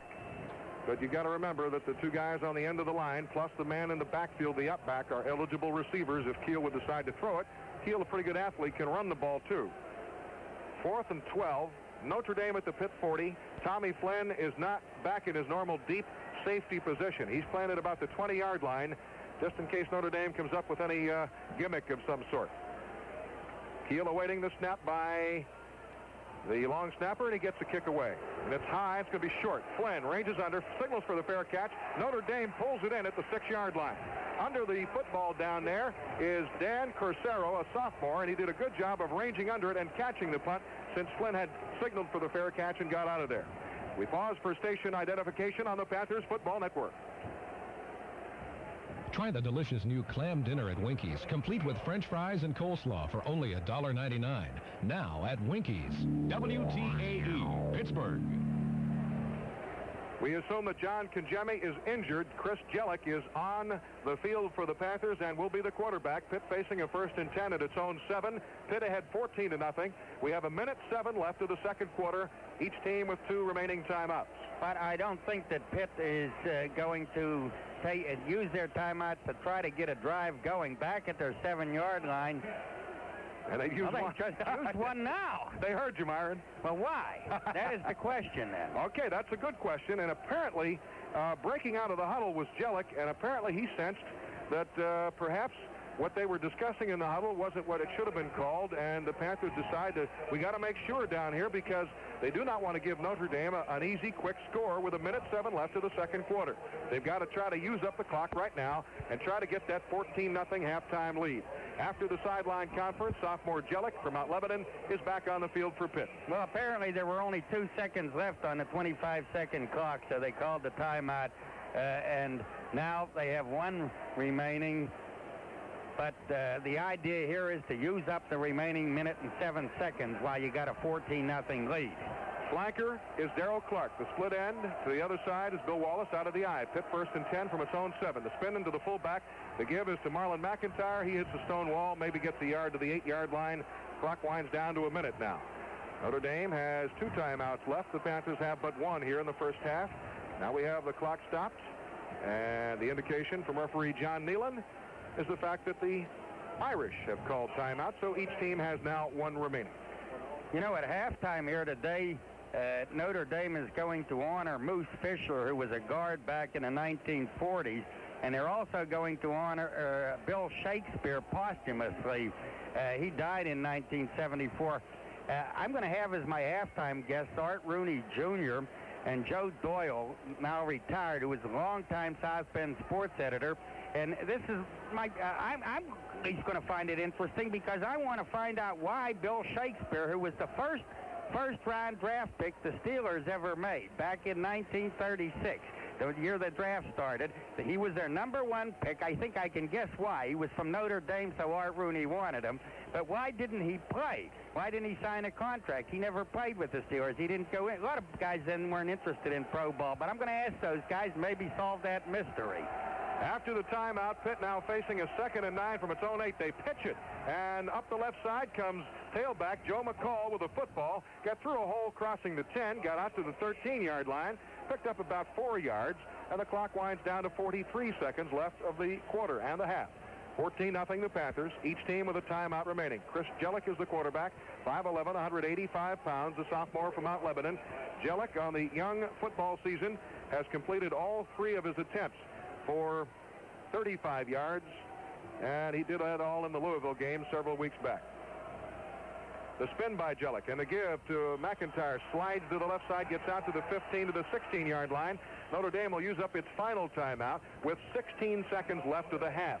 The Irish, obviously, with his good field position, currently would like to have the football back and try to get some points on the board before halftime. 14-0 the Panthers. They got it on a 44-yard touchdown pass. Kangemi to Wallace. Then they missed the extra point try. Viancourt's kick knuckleballed wide to the right. And then the Panthers on a fumble by Pinkett. Who recovered that fumble? Troy Hill recovered that fumble. And the Panthers took it in on a 10-yard score. A rush by Joe McCall. Went for 2. Kangemi to Bailey on the pass was good. And the Panthers got the extra point back and lead it 14-0. 16 seconds left of the half. Tony Recchia will be on to punt. Joe Howard is the deep man for Notre Dame, and the Irish have 10 men up on the line of scrimmage. Will they try to block it? The Panthers trying to put the right hats on the right numbers. Long snapper, Tony Magnelli, delivers it. Recchia gets it away, and it's a good kick. Howard Fair catches it back at his own 44 and pulls it in at the Notre Dame 44-yard line with 10 seconds remaining of the half. Notre Dame has used its full complement of timeouts. They have none remaining. The Panthers have 1 remaining. Would not want to use it now. They just will be very content, if they can, to go into halftime with a 2-touchdown lead. Not too many teams come into the stadium and get a 2-touchdown halftime lead. A 41-yard punt for Tony Recchia. And it's a little surprising that with the 14-0 lead, the Pitt Panthers have had to punt 5 times in this first half. In fact, once more, if my figures are correct, then Notre Dame has had a punt. But here goes Notre Dame from their 44-yard line. Trailing 14-0, they set up in the eye, and Berline fakes the draw, wants to pass. Going to throw it deep to the right sideline, and it's incomplete, short of the mark at the 35. Joe Howard tried to come back on the ball, but apparently slipped and lost his footing. Incompletion stops the clock at 5 seconds left of the second quarter. So Berline is 3 for 9 and threw 1 interception. He's about 6'3", and he's a big, strong kid, a good, strong arm, obviously lacking in experience. He was a heck of a high school basketball player out in Fullerton, California. But now he faces 2nd down and 10 with 5 seconds left on the clock in the first half. Jackson and Miller, twin receivers to the short side. Berline back with 5 seconds to go, is going to put it up. Long downfield, the pass will be batted and incomplete at the 13-yard line. Good defensive play for Ray Weatherspoon and Troy Hill, and that will expire the second quarter. The end of the first half of the score, the Pitt Panthers 14, Notre Dame nothing. Everything we do makes driving better for you. For Sheriff Duval, whose patrol car's pickup was really a crime.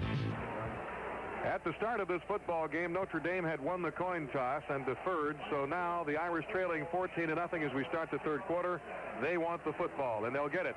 Pat Viancourt, the freshman walk-on left-footed sidewinder from Cleveland, Ohio, will be kicking the ball right to left into the breeze, which is a lot less than it was at the start of the game. It's about half, so the breeze right now is about 8 to 10 miles per hour. And he'll be kicking into that breeze, a slight breeze, right to left from the far hash mark. Deep to receive for Notre Dame, Alan Pinkett. At the goal line in the middle, flanked by Alvin Miller and Alonzo Jefferson. Jefferson, earlier in the football game, returned a Panther kickoff 24 yards and gave the Irish pretty good field position to start a drive. The Panthers, so far, have kept the Irish off the board. John Kangemi, the Panther quarterback, we understand, rang his bell. Here comes Viancourt's kickoff. It'll come down to the 2-yard line. Picked up by Bell. He's out across the 10, the 15, still on his feet at the 20. Greg Bell is down as he crosses the 25 to the 26-yard line. A 25-yard kickoff return by Greg Bell. And Steve Berline will be the quarterback for Notre Dame. He was 3 for 10 in the first half. Bill Sapio made the tackle on the kickoff return man, Bell. Notre Dame, they say it's the 25-yard line, so we'll go along with that. 1st and 10, the Irish, trailing 14-0. They start from their own 25. Pinkett dots the I. They go with a slot formation to the wide side. In the slot, Milt Jackson. Rolling to the right, Berline stops, fires for the sideline, and slipping and falling is the intended receiver, Joe Howard. He had gotten open. The Panthers kind of zoning up. Let the man come underneath the zone, but when he went to come back for the ball, his feet gave way, slipping on this natural surface, which is a dry track today, but at several times we've seen Notre Dame players slip and fall. The Panthers, I think I recall McCall doing it one time. Tim Quench playing defensive tackle for the Panthers. The receiver wide open. Would have picked up about 8 yards on the play. 2nd down 10. The clock stops at 14:51, third quarter. Notre Dame from their own 25, flanker right. And that's Milt Jackson. Out of the I, Pinkett through a hole, but they grab him as he gets to the 27-yard line. He got through the initial hole, but Caesar Aldersert plugged the gap and brought him down after an advance of what we're going to say is 3 yards to the 28. Good help that time from Bob Shilkin, who got in there and upset the apple cart at the 28-yard line. 3rd down and 7. Notre Dame trailing 14-0. Third quarter faces a 3rd and 7 from their own 28. This time, it is Milt Jackson as a flanker right. Howard split to the short side, the left side. Single setback with a wing back in Pinkett. The Irish lose the football, but picking it up is Berline. He still has time to throw. Fires a pass over the middle, and it is incomplete. A good hit at the 48-yard line by Tommy Flynn on tight end Mark Bavero, the intended receiver, and he parted Bavero from the football. And down at the Pitt 45, the Irish appeared to have their flanker back, Milt Jackson, open, being defended by Troy Hill, but he looked open to me. However, Berline went to the other guy, and now Notre Dame has to punt. Ray Weatherspoon also in on the play. They pinched on Bavero and knocked the football loose. Flynn and Spoon, a good job defending, and the punter Blair Keel is out for Notre Dame. The line of scrimmage at 28. He gets the snap. Keel gets the foot into the ball. Wobbly kick. Flynn comes up to take and takes it his own 34, and he'll be completely surrounded and knocked down off his feet at the 34-yard line. Spearheading the defensive charge for Notre Dame under the punt was John Mosley, a cornerback. 38-yard punt for Blair Keel. So the Panthers start at their own 34 with a 14-0 lead, and the quarterback will be sophomore Chris Jellick, who's taking the place of the injured John Kingemi. The information from the Panthers sideline is that Kingemi suffered a hit to the head, and he will not start the third quarter. McIntyre and McCall get behind Jellick, but whether Kingemi sees further action today is a problem for the Panthers. They pitch it back, but the play is whistled down before it starts. A procedure call against the Panthers. Clock stops at 14 minutes left of the third quarter. Referee John Nealon of the Big Ten gets the conference from his fellow official and comes out with the official call. Offsides Pitt. Panthers, that's the second offensive offsides call the Panthers have faced. They also had 2 defensive offsides in the first half. So they will move the football back to the Pitt 29-yard line. And now, with the Pitt leading 14-0, you would want them to keep attacking, but with a new quarterback in there, Chris Jellick, they may decide to play it close to the vest and hope to get along with their ground game. Stennett, flanker left, split end right is Wallace. Play action pick. Now they go to the draw play. Turning the corner right side, the weak side is Joe McCall, and he gets 5 yards back out to about the 34, possibly the 35-yard line, where he is knocked out of bounds on the far sideline by pursuing linebacker Joe Bars, who's taken the place of the injured Mike Kovaleski. Bars that time had help from cornerback Pat Bellage in run support, but it is a 6-yard gain, and it'll set the ball up at the 35, and that's where the Panthers face a 2nd down and 9. Clock, 13:33. It turns, third quarter, Pitt ahead 14-0. And it's been that way since quarter number 1. I flanker left is the Panther formation. Jellick, pitch back to the left side. McCall can't go anywhere. Gets a couple of yards, that's all, maybe to the 37. Spearheading the charge, Joe Bars, the linebacker, upset McCall as he got out to the 37-yard line with an advance of 2. This will be a 3rd down and 7. The Panthers at their own 37. Notre Dame makes several defensive changes. I see that Eric Dorsey comes out of there. They go to the nickel defense, and Dane Spielmaker is on for the Irish as an extra defensive back. The Panthers make a change at right offensive guard. Mike Dahl is into the ball game in place of Barry Pettyjohn. Left guard is Mike Durundo. High formation, 3rd and 7 for the Panthers. Jelic is back. Jelic looks, and he throws a pass out of the pocket. It's incomplete at the 34-yard line, reaching for the low pass to the right side. It was Mark Bailey. He couldn't hold on. The Irish defense has held, and the Panthers will have to punt on 4th and 7. So the Irish send Joe Howard deep. His average on the year, punt returning, 7.8 yards per return. Well, even had Jelic not underthrown the ball, I don't think that pass would have netted anything because the cornerback, Wilson, was over there reading it well and ready to make the hit. So Pitt punt. Here comes Recchia's kick, and it's a good spiral into the breeze. Howard ranges back and takes it his own 21. Looks for the wall to the right, turns it to 25, slips, still on his feet, gets to the 30 and gets to the 31. A punt return of 10 yards. There's a break in the third quarter action, and we'll be right back. Notre Dame facing a 1st and 10 at their own 31. Howard split to one side, Jackson to the other. Again, to Pickett through a big hole out across the 35, the 40. He's got a first down to the Notre Dame 43-yard line. Pickett broke it for 12 yards. Tom Flynn made a saving tackle. Mike Kelly threw a block up front, the Irish center. Tim Scannell, the left guard, and right guard Neil Money. And the middle opened up, and when it parted, Pickett was through it like a shot. Oh, yeah, there was a big hole there as they moved out. Troy Benson, the linebacker, to clear the way. So the ball is at the 43-yard line of Notre Dame. 12-yard gain for Alan Pinkett. They go to Pinkett again. He tries to bounce it left side, jammed it up there, and he's submerged. A good job by Dolman jamming the outside, and then the Panthers came across in pursuit and knocked Pinkett down after an advance of about 2 yards to the 45. Al Wenglakowski, with help from Troy Hill, made the tackle. Yes, and Pinkett actually ran into his tight end, Mark Bavaro, who was not able to move Dolman and was simply stuck there as if in a quagmire, and Pinkett ran into him.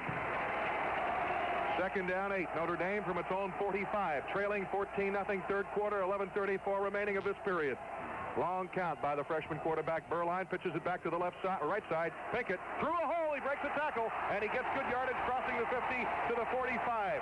Ray Weatherspoon came up to try to get an arm on Pinkett. You can't arm tackle Pinkett. He broke it, and finally Dolman dragged him down after an advance of 10 yards and a first down to the Pitt 45-yard line. Yes, you hit the nail on the head, Bill. Weatherspoon ought to know better. He reached out that arm, tried to take him down high, and no, you cannot arm tackle this little guy. He's got strong legs, and he moves, and he's got some power. Panthers with a 5-man front. Atia, the nose guard, digs in. Notre Dame out of the eye, 1st and 10 from the Pitt 45. Flanker left is Howard to the wide side. Berline takes, deep give. Pinkett through a hole again, and he gets into the 40 for about 6 yards across the 40, just inside the 40-yard line where Benson made the stop for the Panthers.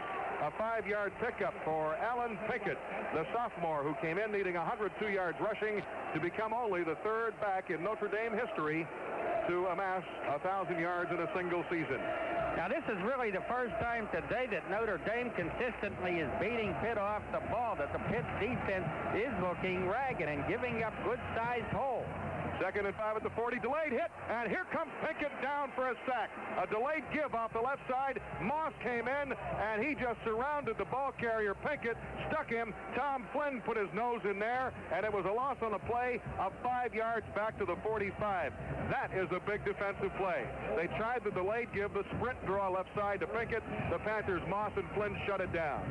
And perhaps Moss's play will be corrective, that it'll set a new tone for the Pitt defense and that they will get back that bristling style of play that they showed in the first half. Loss of 5, 3rd and 10. Notre Dame at the Pitt 45, single setback. Berline back, looking. Time over the middle of the pass.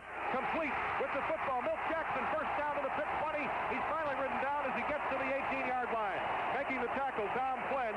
But Jackson made a nice grab on a high pass, pulled it in over the middle, and Notre Dame gets all the way to the Pitt 18-yard line. That is a pickup of 27 yards.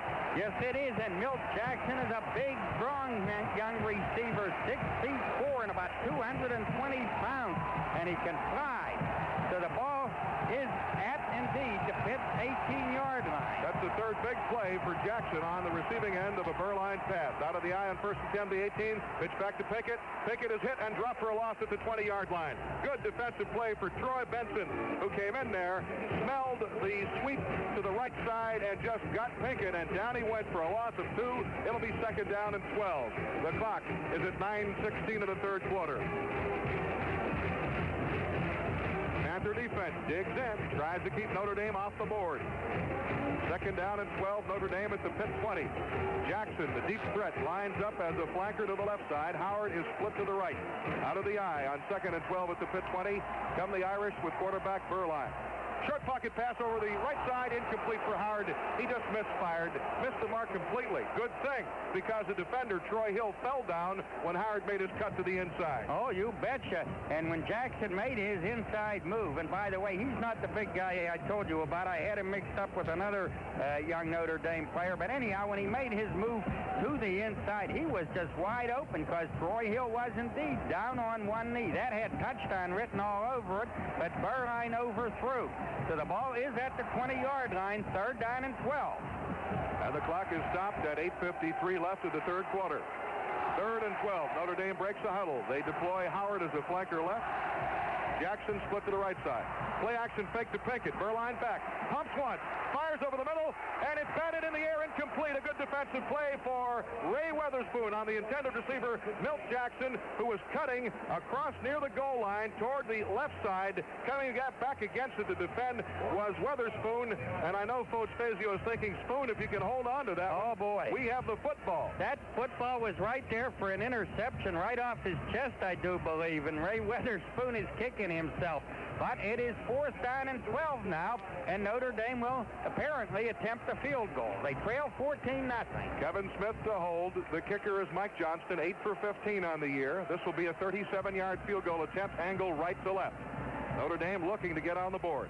The ball is on the tee. The sidewinder's boot is long enough, high enough, and Johnston kicks the 37-yard field goal, and Notre Dame gets on the board and trails it 14-3. 8:41 left of the third quarter. There's a break in the action, and we'll be right back. Dear Atari, I started selling the new... Kickoff man is freshman John Carney, 5'10", 170-pounder from Jupiter, Florida. The Panthers deploy two freshmen down near the goal line. Matt Stennett from Shaler to the right side and to the left. I'm sorry, let's double-check that. Stennett is to the left side, and Chuck Scales, the freshman from Shady Side Academy, is to the right side. Would they try a squib kick in this case? Let's see what Carney does. Left to right with the breeze, which is about 8 to 10 miles per hour left to right. The freshman approaches the ball. The right foot is through the ball, and it's going to go deep. Back deep in the end zone, the Panthers' Stennett decides to kneel down and take the touchback. So it'll be first and 10 Pitt at its own 20-yard line. John Kingemi was injured in the second quarter, knocked out of bounds after tackled for a loss, and Chris Jellick is the Panther quarterback, also a sophomore. Pitt first and 10 from its own 20-yard line. So now the Notre Dame defense, which had come into this game giving up an average of only 5.4 points a game over that 5-game winning streak, it's up to the Notre Dame defense to see that Notre Dame controls the momentum. Out of the eye, the Panthers operate. Flanker to the right side instead of. Delayed give off the left side. McCall tries to turn the corner. He'll get a couple of yards. He'll meet a wall of resistance, spearheaded by Joe Bars, who stands him up. And it'll be a short gain out to about the 22-yard line. Trying the left side, McCall is denied. Trying to follow the blocking up there, and out in front of him was his fellow backfield mate. And that was Marlon McIntyre, who exits the game, and junior Mark Bailey is in at fullback for Pitt. 14-3, the Panthers lead it. 8:14, the third quarter clock turns as the Panthers face the second and 8 from their own 22. This time, single setback is Mark Bailey. Wing back to the left is McCall. Flanker right is Stennett. Split end left is Wallace. Jellick is back and looking. With time, fires to the sideline. The pass is incomplete. Stennett tried to pull it in and went off his fingertips at the 28-yard line. The coverage of Troy Wilson was sound, and the Panthers face a third down and 8. And this is a tough spot for Jellick because he has had so little inexperience, and with Notre Dame getting on the scoreboard here in the third period, they bring the crowd back into this football game. The crowd had been a rather subdued crowd in the first half, so you've got the inexperienced guy who, coming into this game, had thrown only 3 passes this season, completed all 3 of them. He's in a tough spot, Jellick is. Third down and 8, Pitt from its own 22. Flanker right is sent it out of the I formation. Jellick, deep give to his tailback. Second man through. McCall fights his way to the 25, gets to the 26 for about 4 yards, and is upended there by Tony Progenic, the middle linebacker, with help from defensive tackle John Otry, and the Panther punt team comes onto the field. 4th down and 4, Pitt from its own 26-yard line. And the Panthers now will have to punt it away again, and Notre Dame should get pretty good field position once again, trailing this contest 14-3, 7 minutes, 27 seconds left of the third quarter of play. Darkness is descending on South Bend. Here's the kick by Recchia. It's a good spiral. Howard floats back at his own 33 and takes. Looks for the wall to the right. Gets some running room, 35, 40. He's at the 45 and gets out to the 47-yard line. Notre Dame will have excellent field position right there. There's a break in the action. We'll be right back. See the Super Grand Gang for a super deal on Oldsmobile. There is a special feel in an Oldsmobile from the Super Grand Olds Gang. 80 dealers strong and 3 states wide. Get the feel. Test drive a new Olds that's priced right for you. And get a coffee mug free. Hurry. Take home 2 tickets to see the Panthers Battle Army November 12th. For a super deal on Oldsmobile. We're the Super Grand Olds Gang. First and 10, Notre Dame from their own 47 after Recchia's 41-yard punt. Spin move, pass to the left side, flip screen, complete to Howard. Howard rolls forward, still on his feet, crosses the Pitt 45, and gets down to the 42-yard line. And that will be enough for the first down in Pitt territory. Flynn and Weatherspoon made the tackle. They threw a flip screen to the left side, and Howard did a good job of following his blockers, cut it back toward the middle, and he gets to the 42-yard line. And actually, his blockers got out there a little late to set up a screen for him, but Pitt simply was not looking for the play and had nobody over there. So it is a first down. Notre Dame 11-yard pickup to the 42 of Pitt. First and 10. That is where Burline operates out of the I, flanker right. And he fakes the dive and flip screen to the right side. And turning the corner with a football, Milt Jackson is upended. It looked like he was going to keep his feet, but he was trip tackled by Troy Hill, run out of bounds by Tom Flynn in front of the Notre Dame bench. It'll be a pickup into the 37-yard line of about 5 yards on the pass play. Burline to Milt Jackson to the right side. This was not a screen pass. This was simply the quick out. And Burline firing in the fat, first to the left, now to the right, keeping the Pitt defense off balance. Second down and 6. At the 37-yard line of Pitt come the Irish out of the I with a slot left formation. Burline, a long count this time. Panthers with a 5-man front. Give Pinkett. He is hit and knocked down at the line of scrimmage. He didn't get anything. Bob Shilkin, the middle guard, was there. Pinching down from his defensive right tackle position, Bill Moss. But Shilkin jammed the play up, took care of center Mike Kelly, and it'll be very little gain, if any. They'll call it no gain to the 37. It'll be third down and 5. And another fine play by Caesar Aldersert. There had been a hole there, but Caesar Aldersert underneath plugged it up beautifully, and it comes up third down. At the 37, 5 to go for Notre Dame. Single setback. Pinkett is a wing back to the right to the short side. Burline steps in. He retreats to pass. Looks over the middle of the pass. Is wide open. With the football, Joe Howard is tackled as he gets to the 29. A marker is down. A marker is down at the 43-yard line of Pitt. Now let's see what referee John Nealon decides. Was it roughing the passer? That is my concern. Well, let's look at the replay on our monitor. It is roughing the passer. Ray Weatherspoon got back there and hit Burline after he delivered the ball to Howard. Those kind of things hurt.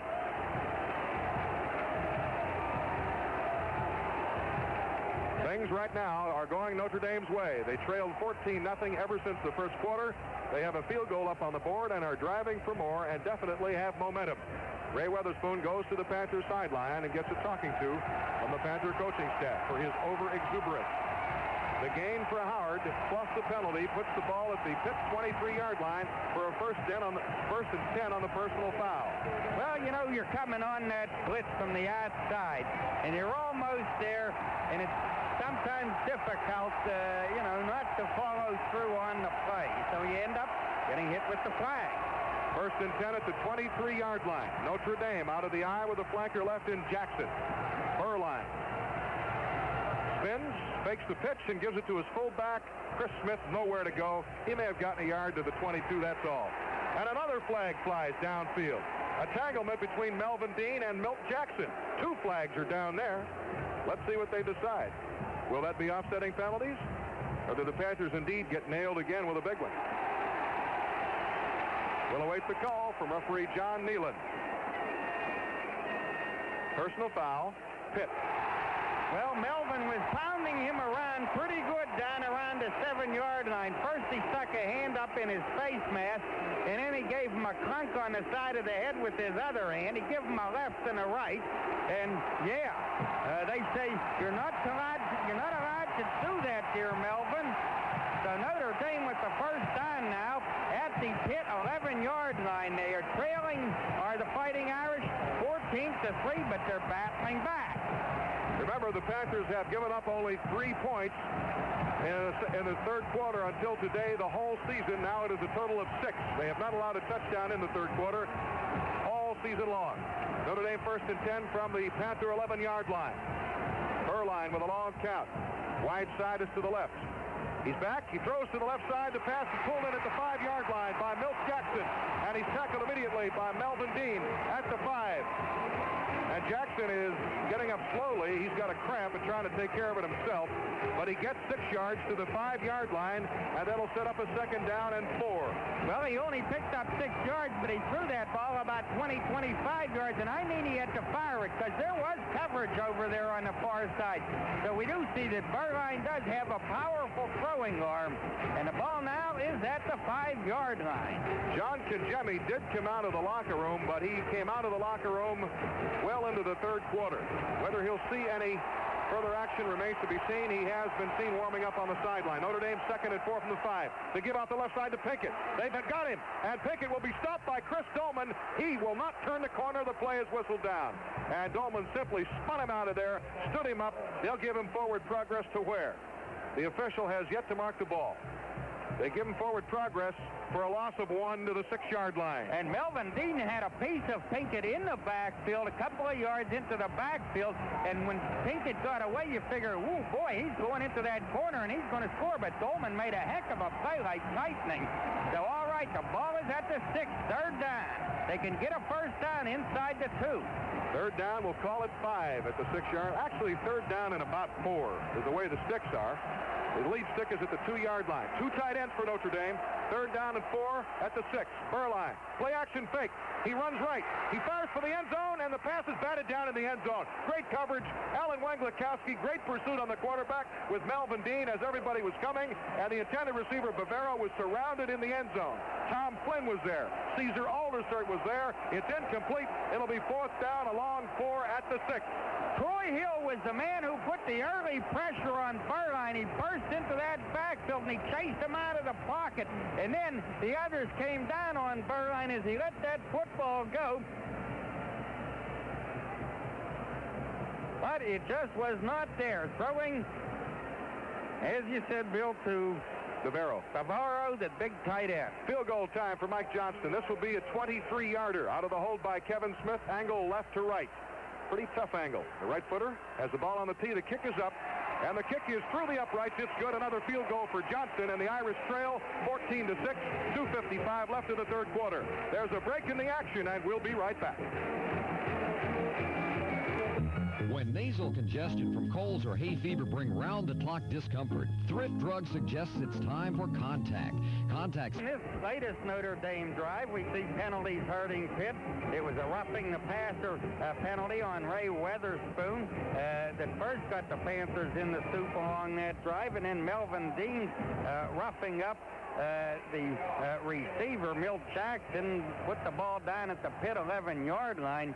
So those penalties did indeed hurt. and Notre Dame is now very much in the ball game. It's 14-6 in the closing minutes of the third period as darkness falls upon the stadium here in South Bend. The Panthers, in 2 possessions in the third quarter, got out to the 37-yard line. That's the farthest penetration, their own 37. It's a problem they'll have to overcome. Whether John Kangemi, the starting quarterback, returns, we'll have to wait and see. The kickoff man, John Carney, this time puts the ball down between the hash marks. I believe earlier he was kicking from the hash mark. Now he's directly between them. Carney, the freshman, a right-footed soccer-style kicker, will approach the ball. Notre Dame kicking it left to right and trailing 14-6. Pitt has Scales and Stennett at the goal line. And here's the kickoff. It's high and deep by Carney. Stennett will down it, 8 yards in the end zone, and the Panthers will start 1st and 10 at their own 20. We pause for station identification on the Panthers Football Network. Hi, this is Jack Bogan. I hope we can both say, I've made the switch. Join me every weekday morning on 1250 WTAE Pittsburgh. The Panthers start 1st and 10 at their own 20-yard line, and they huddle up. The Panthers lead this contest 14-6. And onto the field comes quarterback Chris Jellick. The backup for John Kangemi, the sophomore from Mount Lebanon, operates out of the I formation with McIntyre and McCall behind him. The give. They fake the counter. Double fake. Rolling right. Jellick looks downfield. The pass is complete. Out to the 34-yard line. With the football out there is tight end Pat Chapani. And Chapani, Clint Wilson gets the first down out to the 34-yard line. And Pat Ballage, I believe, was playing interception on the play. He's the cornerback over there on the far side, but he couldn't get to the football. Jellick rolling out to his right after faking the handoff, and he hits his target, so maybe Pitt has something going here now. Their first down of the third quarter. Now they're calling it a 15-yard gain. They spot the ball at the 35-yard line. Wide side of the field to the left. Pitt moving right to left in the third quarter. 1st and 10 from its own 35. They give off the right side, McCall. And they've got him trapped, and down he goes. He'll take a loss on the play of about 2 yards. As he tried to cut it back, his footing gave way, but give credit to the Notre Dame defense. They really had pinched down the outside, and they had bottled up Bill Freilich that time. He couldn't block 3 people. Golick was there. Perjanik was there, and also Ballage in run support, and down he went. They called it a loss. Forward progress to the 34. It'll be 2nd down and 11. Clock winds down to 2 minutes left of the third quarter. Pitt ahead 14-6, and the Panthers trying to get a first down here.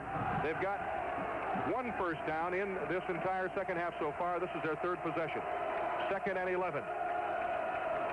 Play action fake by Jellick. Little dump pass, and it's out of the reach of Marlon McIntyre. The Irish were coming. Mike Golick on coverage, but a good charge that time up front from Eric Dorsey.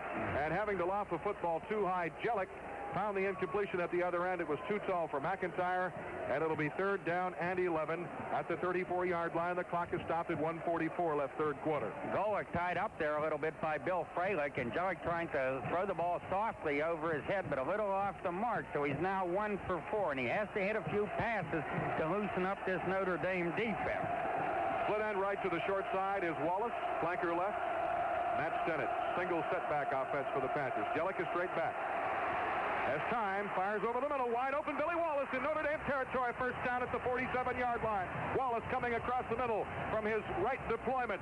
Beat the coverage of Pat Ballage, got underneath it, and Jellick hit him perfectly with a nice pass, and the gain is to the Notre Dame 47-yard line. That is a pickup of 19 yards and a Panther first down. And what happened was that the Fighting Irish were blitzing. They had 3 blitzers coming, but the Pitt pass protection did just an outstanding job of picking up the blitz. So the receiver was wide open in that vacant secondary, and here is Pitt with another first down at the 47 of Notre Dame. And 2 tight ends. 1st and 10 at the 47. The give is to the fullback, and with the football plowing straight ahead is Marlon McIntyre. Not much running room. Notre Dame has him surrounded. Autry, Gann, Perjanik. They've got the football surrounded, so the forward surge is all the Panthers got that time, and it was enough for 3 yards to the 44-yard line, bringing up a 2nd down and 7. The clock winds down to 57 seconds, and it turns here in the third quarter. Pitt ahead 14-6. Ball between the hash marks. The Panthers moving right to left here in the third quarter. Chapani is a tight end to the right side. Clint Wilson is a tight end to the left side. Flanker right is Matt Stennett out of the eye. Comes Jellick and his backfield mates. The spin. They double fake it. Rolls left. Pumps one. Gets out of the grass to one man. Looks downfield. The pass is incomplete. Intended for Pat Chapani. A hard hit by the Notre Dame defense, and it is incomplete. What a hit down there on the tight end. By Chris Brown, the free safety. Boy, he did put a hit on him. And Jellick was in danger of being sacked by the big tackle, Greg Dingens, who seemed to have Jellick zeroed in, but Jellick somehow got away and was able to throw that football. So, okay, third down now and along 7. That Brown is a hard hitter. He's the one that hit Wallace early in the game. Of course, Brown got the short end of that deal. Yeah, he came off the field injured. 3rd and 7. Pitt at the Notre Dame 44. Pitt ahead 14-6. Late stages, third quarter. Play action fake by Jellick. Dumps a pass, right side, Marlon McIntyre breaks the tackle and rolls forward just shy of the sticks. He'll be about a half yard shy. He almost got the first down, breaking the tackle of Rick Naylor, and finally was brought down by Troy Wilson, just shy of the sticks as we eyeball it here, but it's close enough that referee John Nealon may want to measure. Nope, he indicates 4th down. He can see that it's short. Will the Panthers go for it? Will the Panthers punt at the Notre Dame 37-yard line? The Panther offense is still on the field. They're going to go to 2 tight ends, Tom Johnson and Pat Chapani. Meanwhile, that's the end of the third quarter with a score. The Pitt Panthers 14 and Notre Dame 6. We asked Charlie about Busch Beer.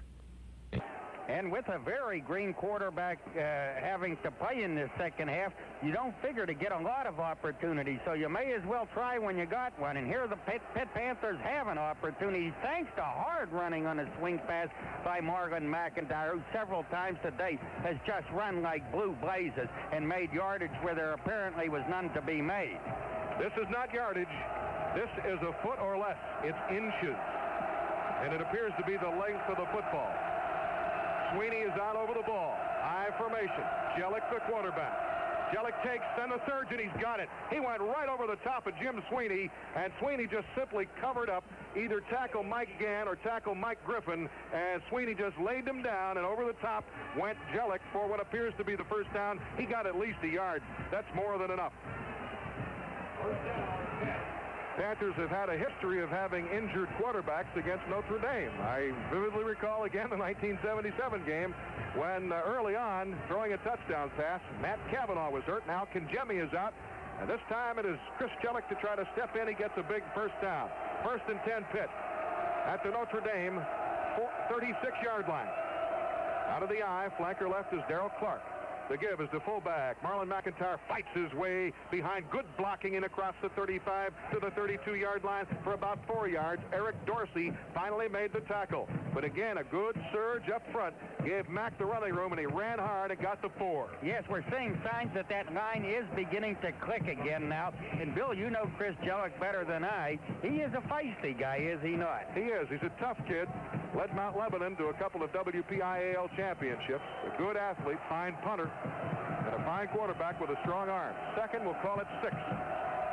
The Notre Dame 32. They double fake it. This time they go right side. McCall's at the 25 to 20, the 15 to 10. McCall is knocked out of bounds as he gets to the 2-yard line by free safety Chris Brown. He ran 30 yards, turning the right side. The Panthers with the counter move. They double faked it, and here came McCall around the end and followed Tom Johnson's block. And downfield, Bill Freilich, another big block by Freilich on the cornerback, Pat Ballage. I mean, he bowled him out of there. So it's a run of 30 yards down to the 2-yard line. Yes, indeedy. They call it a 31-yard run, so it's got to be at the 1-yard line. We call it the 2. They're going to call it the 1. We will not quibble. The important thing is the Panthers are ever so close to the goal line. Everybody digs in. 1st and goal. The spin. McCall goes up. Second effort. McCall goes in for the Panther touchdown. A big touchdown. Joe McCall was hit at the line of scrimmage by Tony Furjanic and just somehow shed the hit, absorbed the blow, and stepped in the end zone with a second effort. Right, Furjanic caught him in mid-air, but he didn't dump him, and he came down on his feet, and he says, well, let's go again, huh, fella? And he dragged Furjanic into the end zone. Touchdown, Pitt. The Panthers marched 80 yards to do it, and it was not penalty-aided in any way. Extra point try by Snuffy Everett. the junior from Side, Mississippi. Out of Kinjemi's hold, the kick is up, and the kick is good. Straight on kicker Snuffy Everett tacks on the point, and the Panthers lead it by 15 points. It's 21-6. 13:54 left. A lot of time remaining. There's a break in the fourth quarter action, and we'll be right back. Have you tried Daly's fresh juice products? They're made with blends of choice juices and natural flavors, then fortified with vitamin C. They're a lot better for you than those carbonated beverages and are available in 9 palate-pleasing flavors. And hey, Daly's juices are easy to find in your store. They're the bottles with the juice in the ears. What are you waiting for?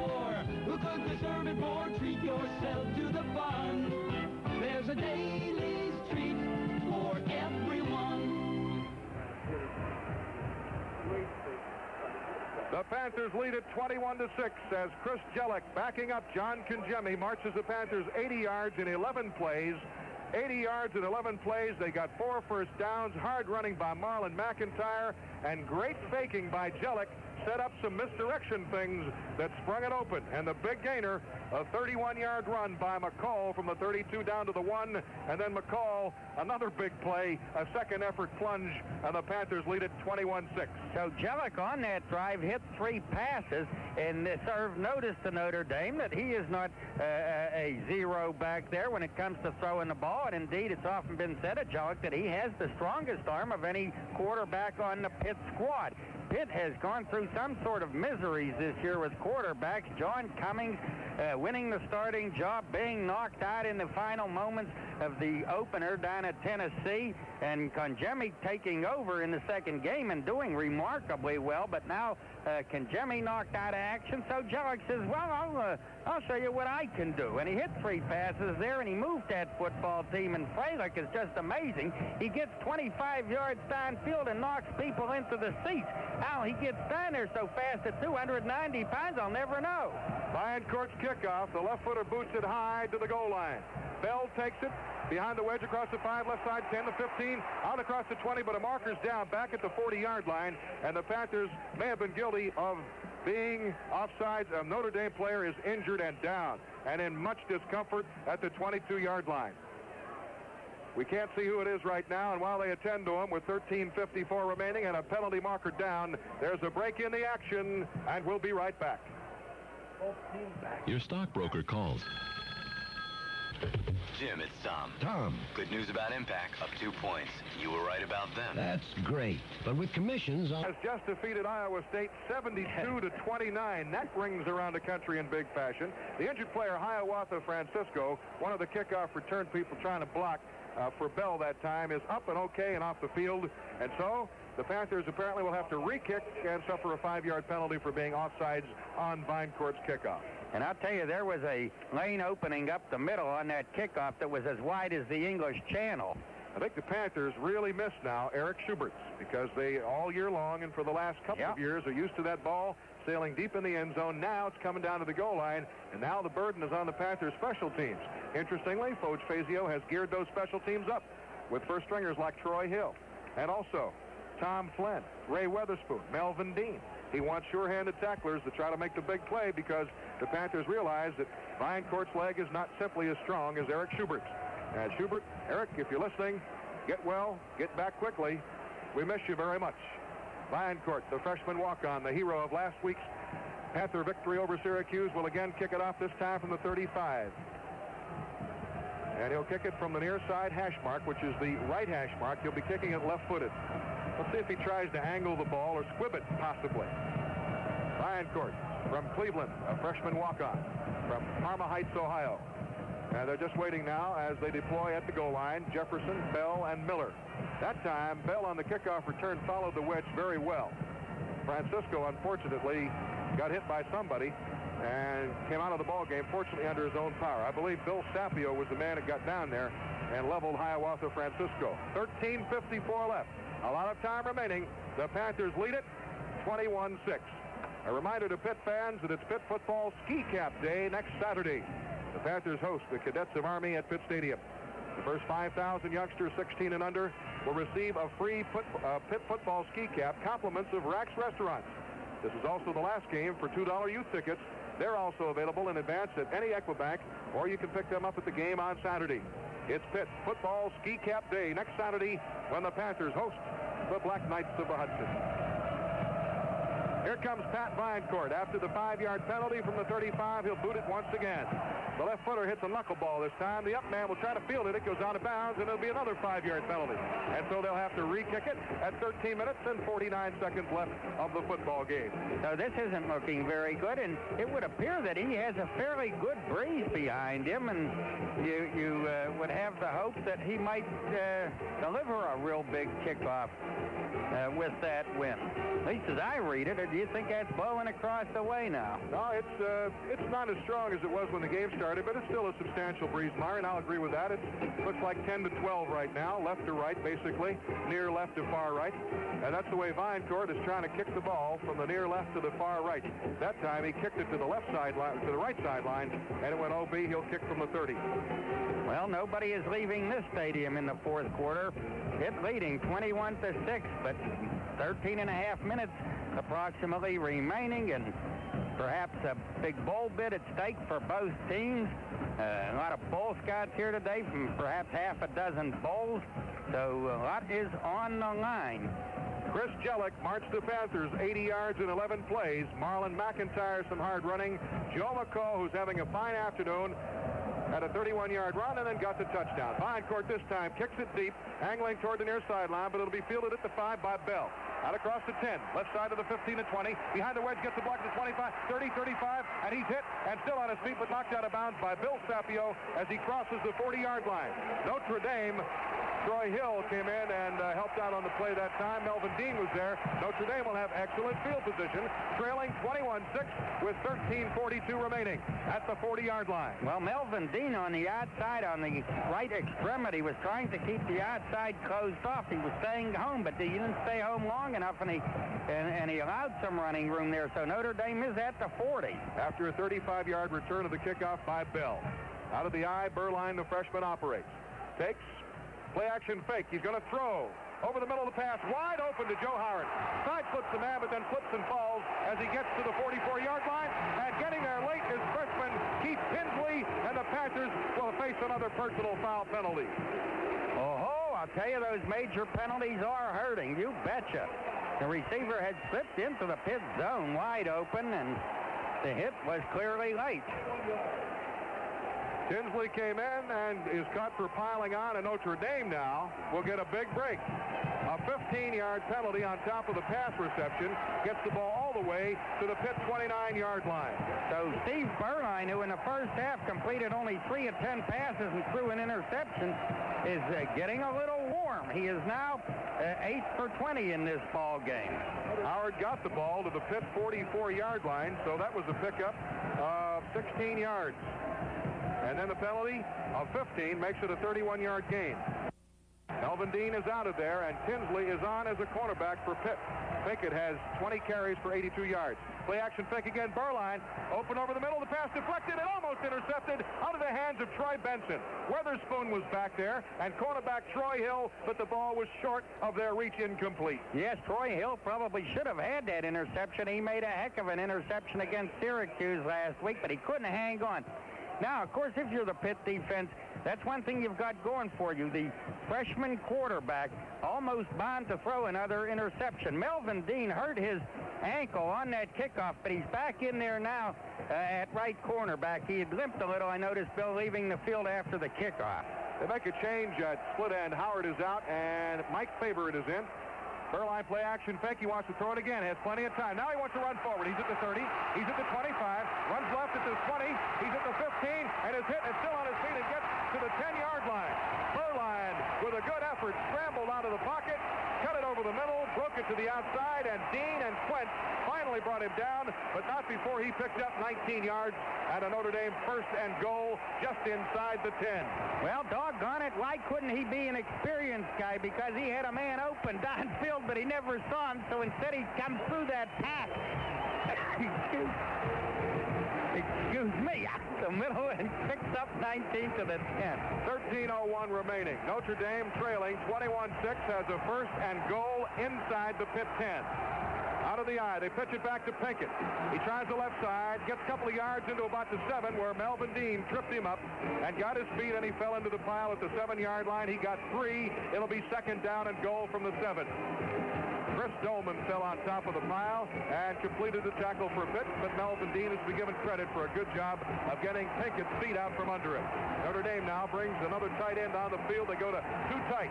Pitt goes to the Buffalo defense as Wentz comes on as an extra big man, and the Panthers bring out Tom Flynn. Maybe it's time for a big play by Al Wenglikowski. Let's go, Al. Second and goal from the 7-yard line. Notre Dame with the ball, trailing.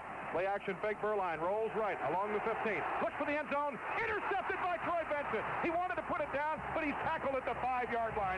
Another big defensive play for the junior from Altoona, Troy Benson. And he had to bring it out because he was at the 1-yard line when he picked it off. Panther getting up slowly was Ray Weatherspoon, but he's okay apparently and will get off the field. There's a break in the fourth quarter action, and we'll be right back. See the Super Grand Olds gang for a super deal on Oldsmobile. There is a special feel in an Oldsmobile from the Super Grand Olds gang. 80 dealers strong and 3 states wide. Get the feel. Test drive a new Olds that's priced right for you and get a coffee mug free. Just a taste of what they're offering. Come get that special feel and see why. Days ago that Troy Benson had his mitts on an interception and couldn't hang on, but now he does hang on. He intercepts that ball at the 1. He brings it out to the 5 as Burline tries to go down the middle. And Troy Benson, once again, is a big gent in the Pitt defense. 12 minutes and 13 seconds remaining. Pitt leading 21-6. Notre Dame players trying to get the crowd vocalized here. Host of Golden Panther followers in the end zone in Section 2 up on their feet enjoying the action right now. And a big defensive play for Troy Benson. Question, can Chris Jellick bring him off the goal line and bring him upfield and get him out of this field possession problem right now? Well, field position problem, I should say. With that 15-point lead, he probably is going to play it close to the vest. You don't look for a lot of fireworks down there, but you'd like to spring it back up the middle and get lucky with it. Maybe get a good hole there and make the sticks, and then you have a little breathing room, and you can be a little more daring. Okay, let's see how daring they become. Darrell Clark is the flanker to the right side, the wide side. 2 tight ends. Out of the eye comes Chris Jellick. He turns and gives to his tailback. McCall runs into a wall and gets a couple of yards behind the surge, behind Freilich, out to about the 8-yard line. And let's see as they unpile what happens. The entire center of that Notre Dame defense, Mike Griffin, a defensive tackle, Mike Gann, and also for Janik, the middle linebacker, bring him down. But it's a good surge forward for about 4.5 yards to, we'll call it the 9-yard line. We'll call it a 4-yard pickup. It'll be second down and 6. Joe McCall, second effort, but the Panthers gave him some running room thanks to Sweeney, Durundo, and Freilich on that left side. Matter of fact, the whole line did a good job. Tom Johnson, Pat Chapani, Tony Brown, Barry Pettyjohn. They do the double fake again, and McCall flips it to the outside, breaks it on his feet, gets to the 15, first down to about the 18-yard line. McCall is tackled by Rick Naylor, but not before he moves the sticks. And the Panthers that time used that little play on the double fake. Good faking by Jellick, and Durundo came across and pulled and threw a block that sprung McCall for the first down. And it's beginning to sound monotonous, but once again, Freilich pulling out of that line, blasting the strong safety Joe Johnson, and I mean blasting him. So Pitt has the ball almost out at the 20-yard line. Pitt leads at 21-6, 11-14, fourth quarter, 1st and 10 at their own 19. Jellick with a single setback in McIntyre. Gives to that fullback, picks his hole very well, still on his feet at the 25, down at the 27-yard line. A pickup of 8 yards from Marlon McIntyre again on the backside of Bill Freilich and tight end Clint Wilson. Joe McCall on 18 carries, 109 yards on the afternoon. What a performance by the senior from Miami-Jackson High School. And the big one was his 31-yard run that set up a touchdown, Pitt's latest score. Panthers lead it 21-6, 10:40 remaining. McIntyre picks up 8. It's second down and 2. Pitt at its own 27. Single setback. And Bailey gets it. He's through a hole. He's out to the 31st, down to the 34-yard line. Mark Bailey to the 35. Another fine block by Mike Durundo. And another great block by Bill Freilich. Chris Brown, the free safety, dragged him down, but not before the sticks are once again moved left to right upfield. And that Pitt offense now is fired up. You just got a glance at them down here to see they got something going, and it's the kind of thing that eats up time. The clock keeps going. It's down to 10 minutes and 20 seconds. But they're on fire, it appears. Bailey, a 9-yard pickup. 1st and 10 at the 36. The Panthers will take a delay of game penalty, not a procedure call.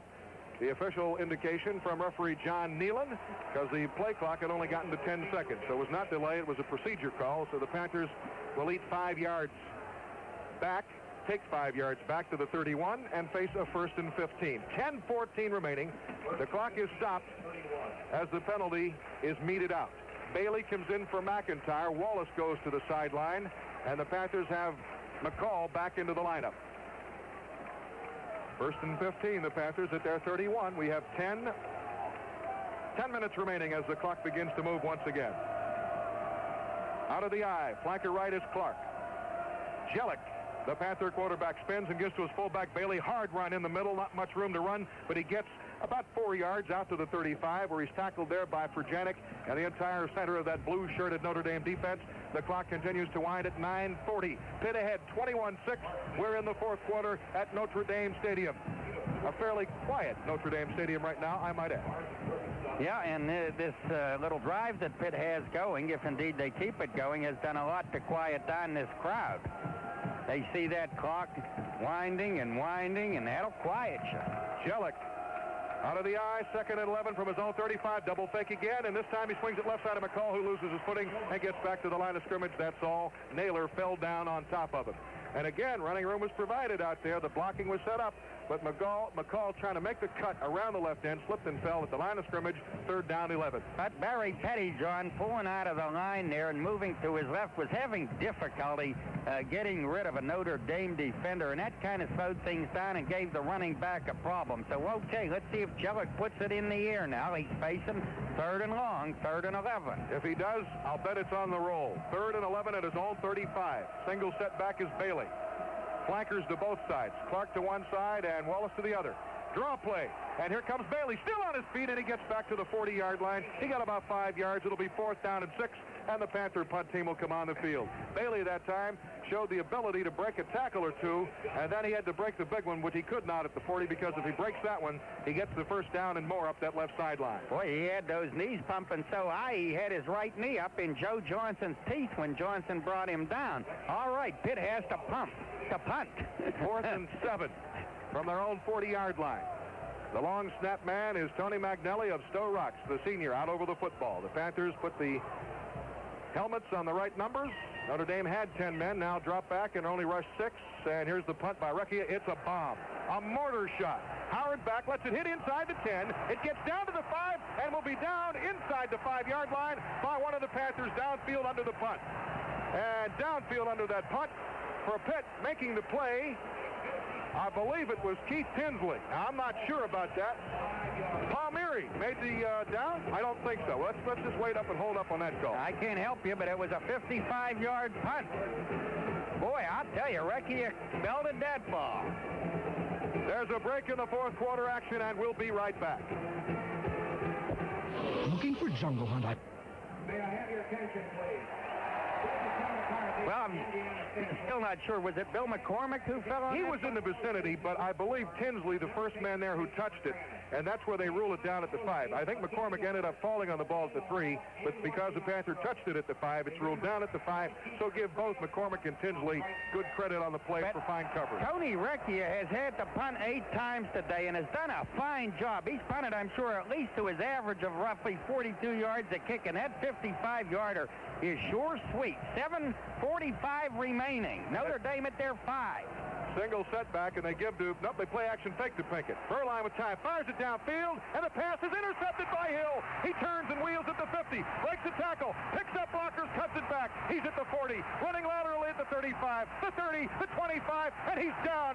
Troy Hill is down at the 20. 20-yard line, playing the deep zone. The cornerback just sprinted downfield, and Joe Howard, the intended receiver, not even close to the ball, ranging under it like a center fielder does over a fly ball over his shoulder. Hill pulled in the interception, followed his blockers beautifully, and finally is down as he gets to the Notre Dame 20-yard line. That may send a few folks heading for the exits on this very dark evening at South Bend, Indiana. And there you have your inexperienced quarterback. He just drops back. He throws it as far as he can throw it. Hill played the ball all the way, saw exactly what was happening. He ran to the outfield wall, caught it nicely, and started off on the return. Here's Pitt. Loose football. Jellick gets it out of the air and gets it back and is tackled at the 20 for no gain. We pause now for station identification on the Panthers Football Network. Hello, this is Jack Bogut. How about you and I getting our hearts started together every weekday morning right here on 1250 WTAE Pittsburgh. 7:05. The clock turns. Fourth quarter. Chris Jellick comes up with a big play. He fumbled the snap and pulled it out of the air and fell for no gain. 2nd and 10 at the Notre Dame 20. Two tight ends, single setback, and Bailey gets the call. Bailey snowed under, and he'll be hit after an advance of only 2 or 3 yards by defensive tackle Mike Gann. But the important thing is the precious seconds for Notre Dame are slipping away to 6:39 and counting. And even if you have to settle for a field goal here, that would pretty much be the clincher.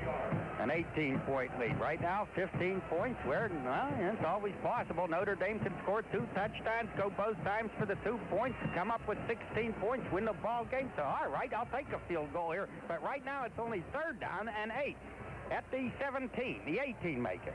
Jellick wants a timeout. He comes out, looks things over, does not like what he sees, and I'm not so sure whether he doesn't like his own alignment or whether he didn't like what Notre Dame was sitting in, and he just decides, and very wisely so, to go over to the sideline, use up a timeout. The Panthers have 2 remaining, and the Panthers with a 21-6 lead will talk it over.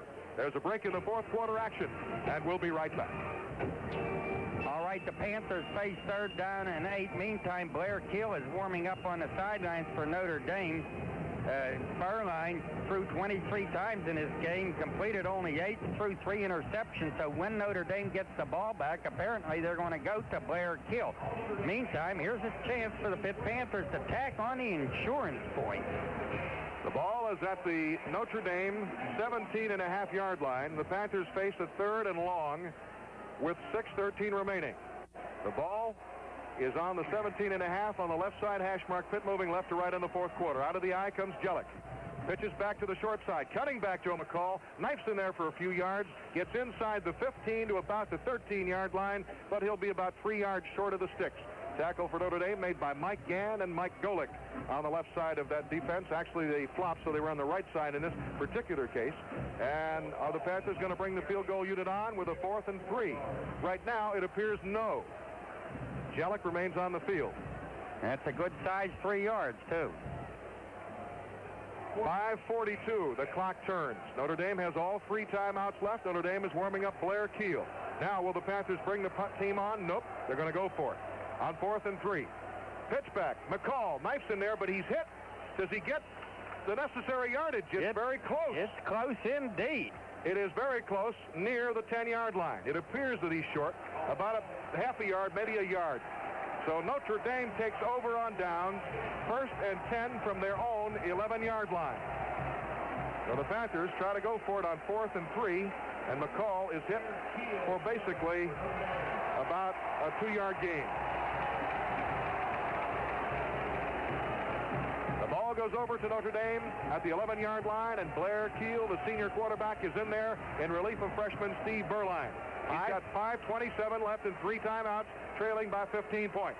Pitch back, Pinkett, the ever-dangerous one, tries to turn the corner, and Spoon has him and knocks him down for a loss on the play. The Pitt defense is playing inspired football. Wang Lukowski has a little bit of push and shove battle with tight end Mark Bavero. Alderstert did a good job of getting in there to upset Pinkett and jamming the play back to the 8-yard line for a loss of 3.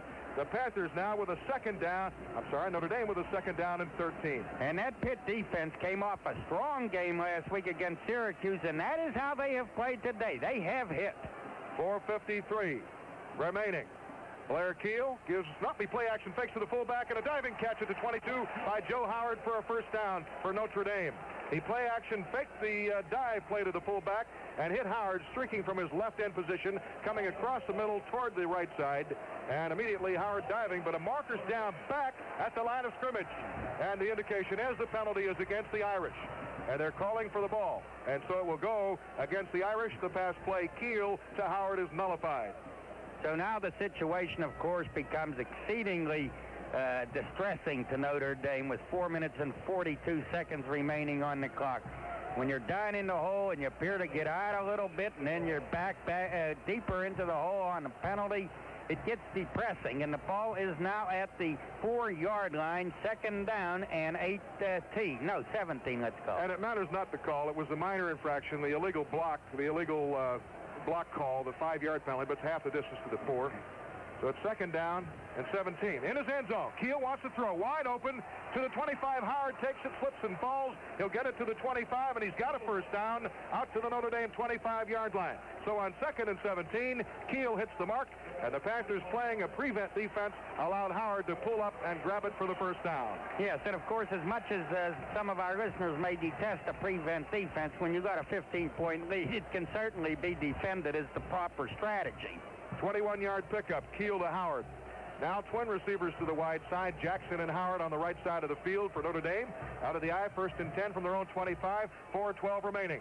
Keel is back, has time, prevent, fires downfield, deflected and incomplete. Wenglakowski got a hand on it. Flynn was there, Spoon was there. Joe Howard, the intended receiver, didn't get a chance. As Troy Benson also got a hand on that ball, so at least two Panthers. It was Benson and Witherspoon getting a hand on that batted football. But Wenglakowski was the guy, and he was 15 yards back in the secondary when he batted that football. Or am I wrong? Was it? I thought it was Witherspoon. Turn the 6 upside down. We just missed the replay. Oh, well, we differ. Well, more than likely you're right, because I don't know that Al would be down there. Second and 10 at the 25. Keel straight back at 4:05 remaining. Fires it long, right sideline, complete. And tight end Mark Bavaro has a first down out to the 4. Oh, that is Mike Favorite, the flanker, who pulls it in for a first down out to the Notre Dame 42-yard line, a pickup of 17 yards and a first down. And the clock winds down to 4:01. Now 4 minutes as Keel steps in, first and 10 from his own 42. Keel back, pumps once, fires for the sideline, and the pass is complete to the Pitt 45-yard line to Mike Favorite. 2 in a row for Favorite. Notre Dame moving the football, and the clock stopped as he steps out of bounds. 3:52. It would be stopped to move the sticks as well. So Keel on this drive has thrown 5 times and completed 4 of the passes. First and 10. Notre Dame now at the Pitt 45-yard line. That was a 13-yard pickup to Favorite. And it followed a 17-yard gain on a pass reception. So it's 2 in a row for Mike Favorite, who comes out of the lineup now, and Milt Jackson is back in. He's a flanker to the short side. Blair Keel, single setback, straight back. His team trailing. Fires a pass over the middle, complete. And with the football is fullback Chris Smith, and he is hit as he gets to the 39-yard line of Pitt by Troy Benson, and that is a gain of about 6 or 7 yards. Steve Berline left the game officially with 8 completions for 20 out of 23 attempts for 108 yards. He suffered 3 interceptions. Keel going again on second down. He has plenty of time. Fires over the middle, intercepted by Troy Benson. The Panthers have the ball back, and that should do it. 3:21 remaining. Troy Benson, 2 beautiful defensive plays, and he certainly is the hero today, just like he was a hero last week. Well, I suppose he was trying to hit Alan Pinkett down there, but he was certainly not on the money. Troy Benson comes through again. The ball at the 26-yard line. 3:21 left. The Panthers lead at 21-6. There's a break in the action. We'll be right back.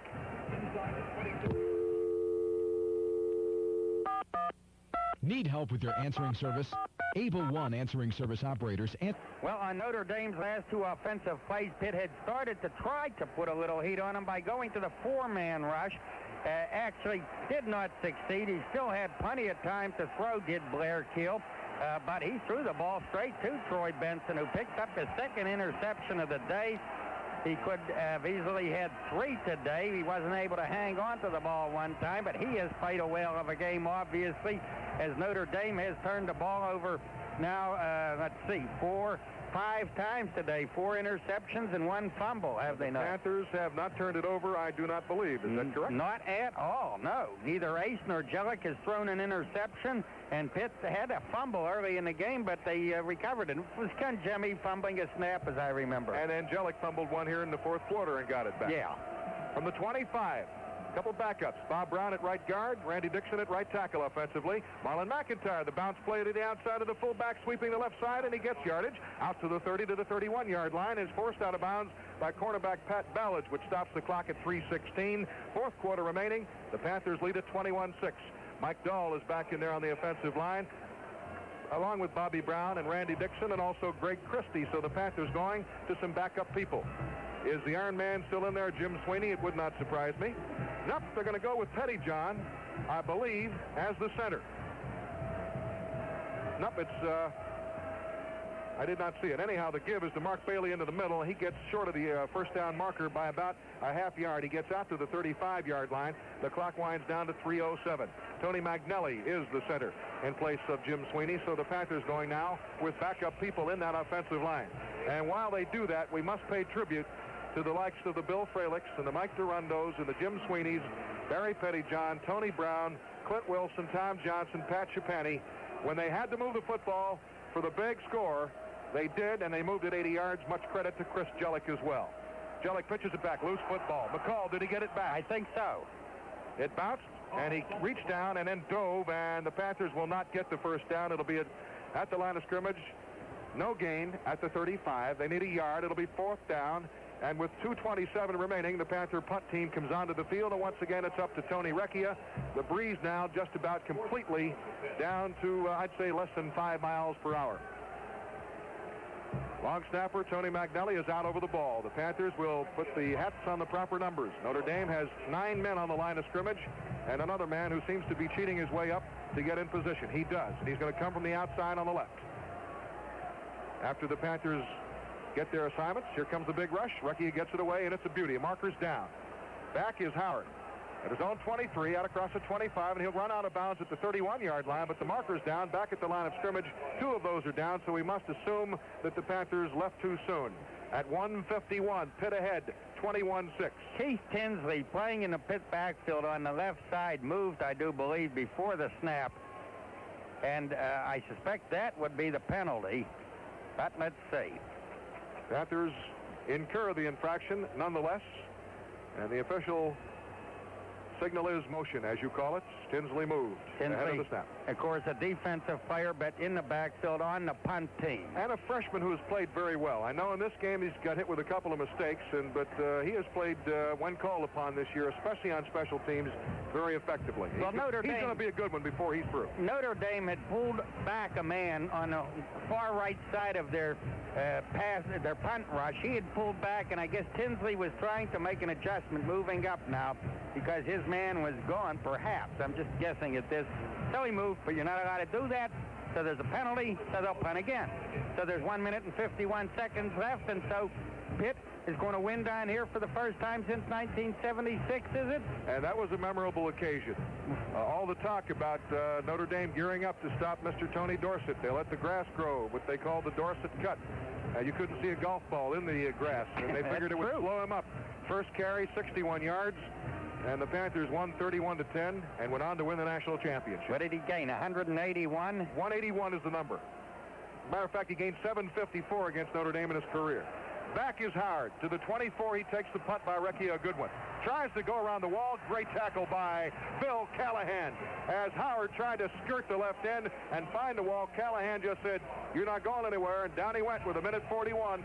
Keel will have to try to come on, and I believe throw the football and get Notre Dame on the board again, but he's got 3 timeouts. He's got 1:41 left, and he's got a 15-point deficit, and he's got 77 yards to go. 46-yard punt by Tony Recchia. Notre Dame 1st and 10 at their own 23-yard line, trailing 21-6. Back is Keel, firing the pass near sideline, and it is dropped at the 42-yard line by Mike Favorite. Had 2 hands on it, but as he crossed the sideline, was seen juggling the ball. It's incomplete. Melvin Dean with coverage. That stops the clock at 1:35 remaining. And this stadium has somewhat emptied out. Not as much as you might think. A lot of people kind of hanging in here, but I think some folks have decided that it's time to head for the Indiana byways and highways. If favorite catches that ball, would that make him a local favorite? I like it. You do? I'm glad you do. I didn't myself. The Panthers are throwing a brick at the Irish. The brick is Walter Johnson, the freshman nose guard from Pahokee, Florida. Back is Keel.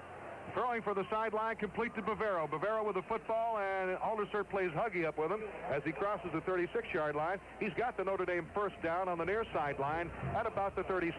That stops the clock at a minute 28. What did you say Aldershot did? He played Huggy up with him. Huggy up. Huggy up? Yes. All right. That's one of my pet expressions. Huggy up. At the 36-yard line, Notre Dame. You also use cattle. Notre Dame has the first down at the 36-yard line. Time for some fun. Keel with a single setback. Straight back. Panthers playing prevent. 3-man rush out to 4-man rush. Aldershot hits the receiver Pinkett as the ball comes in, and down he goes. He'll get maybe a yard advance on the play. And Aldershot has played a magnificent football game for Pitt. He has played the best game I have seen him play. I'll tell you, he has been all over the field, but he seems to know exactly where that play is going. Keel is back and throwing for the sideline, and it is complete. With the football for the first down at the Pitt 44-yard line is Alvin Miller, a freshman, and he's knocked out of bounds immediately by Troy Hill. But Notre Dame has a first down at a minute 2, trailing the Panthers 21-6. But they only have a minute 2 left in the football game, and they have 3 timeouts remaining. And we have seen some nice plays in this ball game today. It's been a good game to watch. A 44-yard touchdown pass, John Conjemi in the first period to Bill Wallace, for example. That was a nifty. And the 30-yard run by McCall, Joe McCall. Lots of action. Back is Keel. In pursuit is Bukowski, firing downfield, and the pass is dropped at the 31-yard line. Great coverage by Troy Hill on Alvin Miller, the freshman receiver. Troy Hill, it's been announced, is the Panther most valuable player defensively, along with Troy Benson. So they are the players of the game for Pitt. The press box is named Alan Pinkett, the Notre Dame MVP, and why not? 55 seconds remaining. Notre Dame with a 2nd and 10 at the 43. Notre Dame trailing the Panthers 21-6. This is a big football game for Foge Fazio, his coaching staff, and this great assemblage of Pitt football players. Back is Keel, firing over the middle, pass complete to Bavero, the tight end. He turns at the 20, still on his feet at the 15, and they yank him down by his jersey at the 10-yard line with 46 seconds left. And making the tackle downfield is Chris Dolman was in pursuit. Troy Hill was down there, Benson was down there, but now Notre Dame without a huddle gets the ball inside the Panther 10 at the 9-yard line for a 1st and goal at the 9. Bavero, a big pass reception. Rolling left is Keel, looking for the left corner of the end zone. It is incomplete. Diving for the football in front of the coverage man Melvin Dean was Mike's favorite, but Keel left it wide of the mark.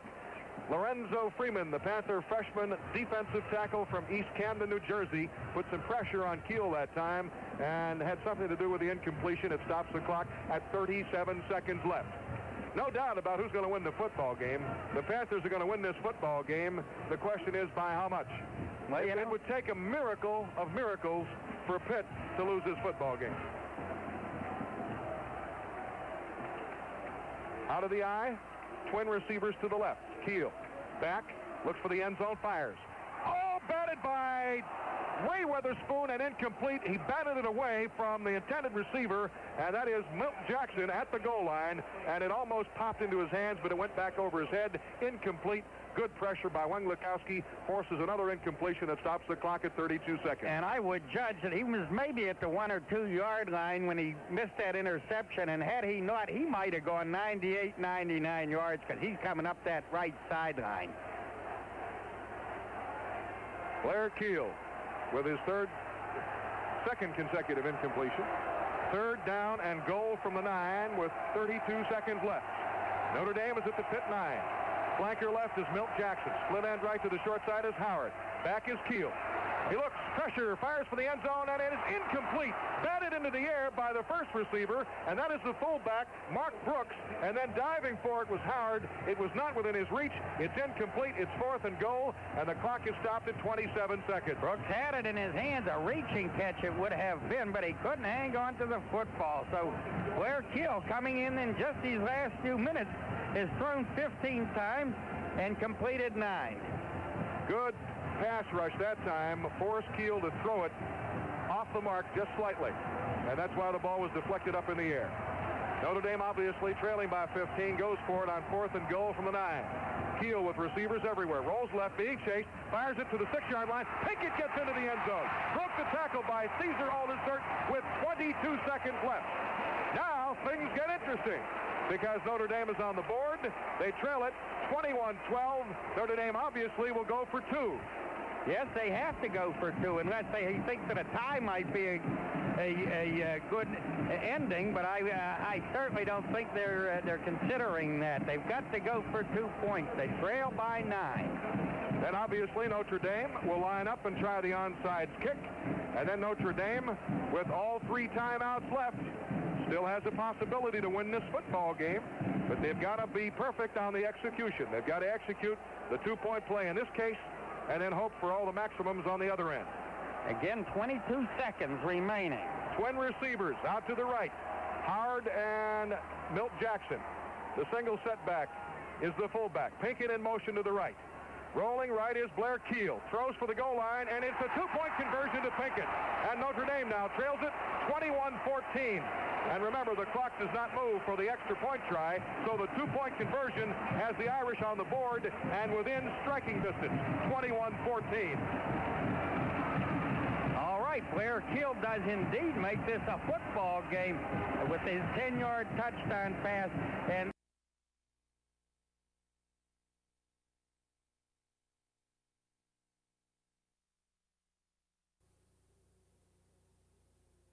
1977, the Superdome, New Orleans, home of the Sugar Bowl, the setting for the Pitt Panthers to finish one of the miracles of modern college football. The Panthers beat Georgia 27-3 to claim without dispute the collegiate football championship.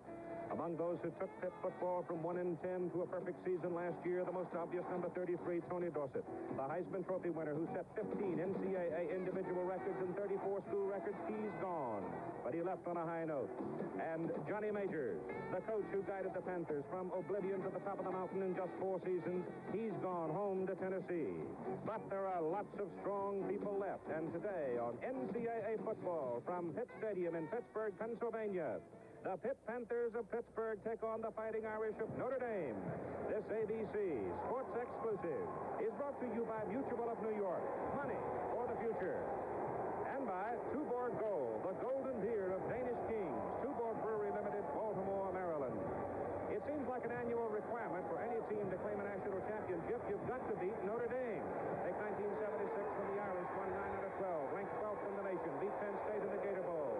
1977, all of the major polls have put Notre Dame at the top before the first game is played. As for the Pitt Panthers, they won them all in 76, 12 games, 10 major team awards, including number 1. 1977 preseason rankings, AP has them 7, UPI coaches poll 11. That may rankle the Panthers just a little bit to be ranked so low going into the season. Hello again, everybody. I'm Keith Jackson. I'd like to welcome all of you back to ABC's NCAA College Football for 1977. We think we've got one of the best television schedules that we have ever had, and we know that the probability of upset is so pronounced going into 1977, it's got to be an exciting season. Just a year ago on this weekend, such teams as USC, Alabama, Nebraska, and Notre Dame all failed to win their openers. To give you an idea of what may be happening again in 1977, in the second quarter, Vanderbilt 12, Oklahoma nothing. That's going on right now. As for the Pitt Panthers, defending national champions, what do you do after you've done the Royal Concert at the Palace? Well, try to do it again, I guess. And the Panthers come on the field today with Jackie Sherrill succeeding Johnny Majors as the head coach, with a team that's got to take on tough, experienced, and knowledgeable Notre Dame. This is a series that goes back 44 years as of today. Remember a story of a fellow named Saul Goldberg from Elkins, West Virginia, who was in anguish one time back in 1936 when he found out that his son Marshall was going to go to Pitt instead of Notre Dame. But after his son Marshall is a sophomore, led Pitt to a 26-0 victory over Notre Dame. Saul was happy with it. What an opener for us today here in Pittsburgh. We'll have a look at the Fighting Irish in a moment. TV Channel 4, Pittsburgh.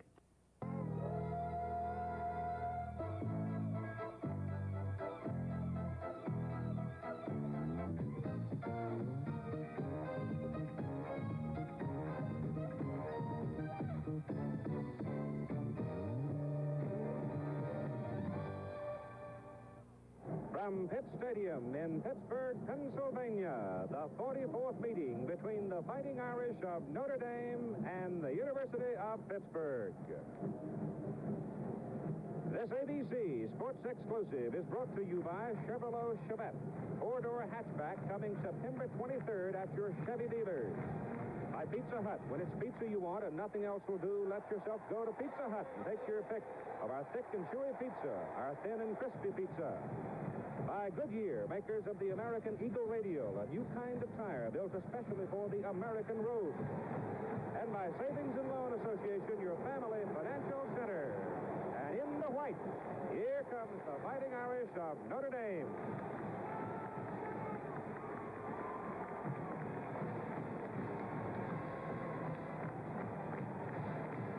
In the blue and gold of Pittsburgh, here are the Panthers.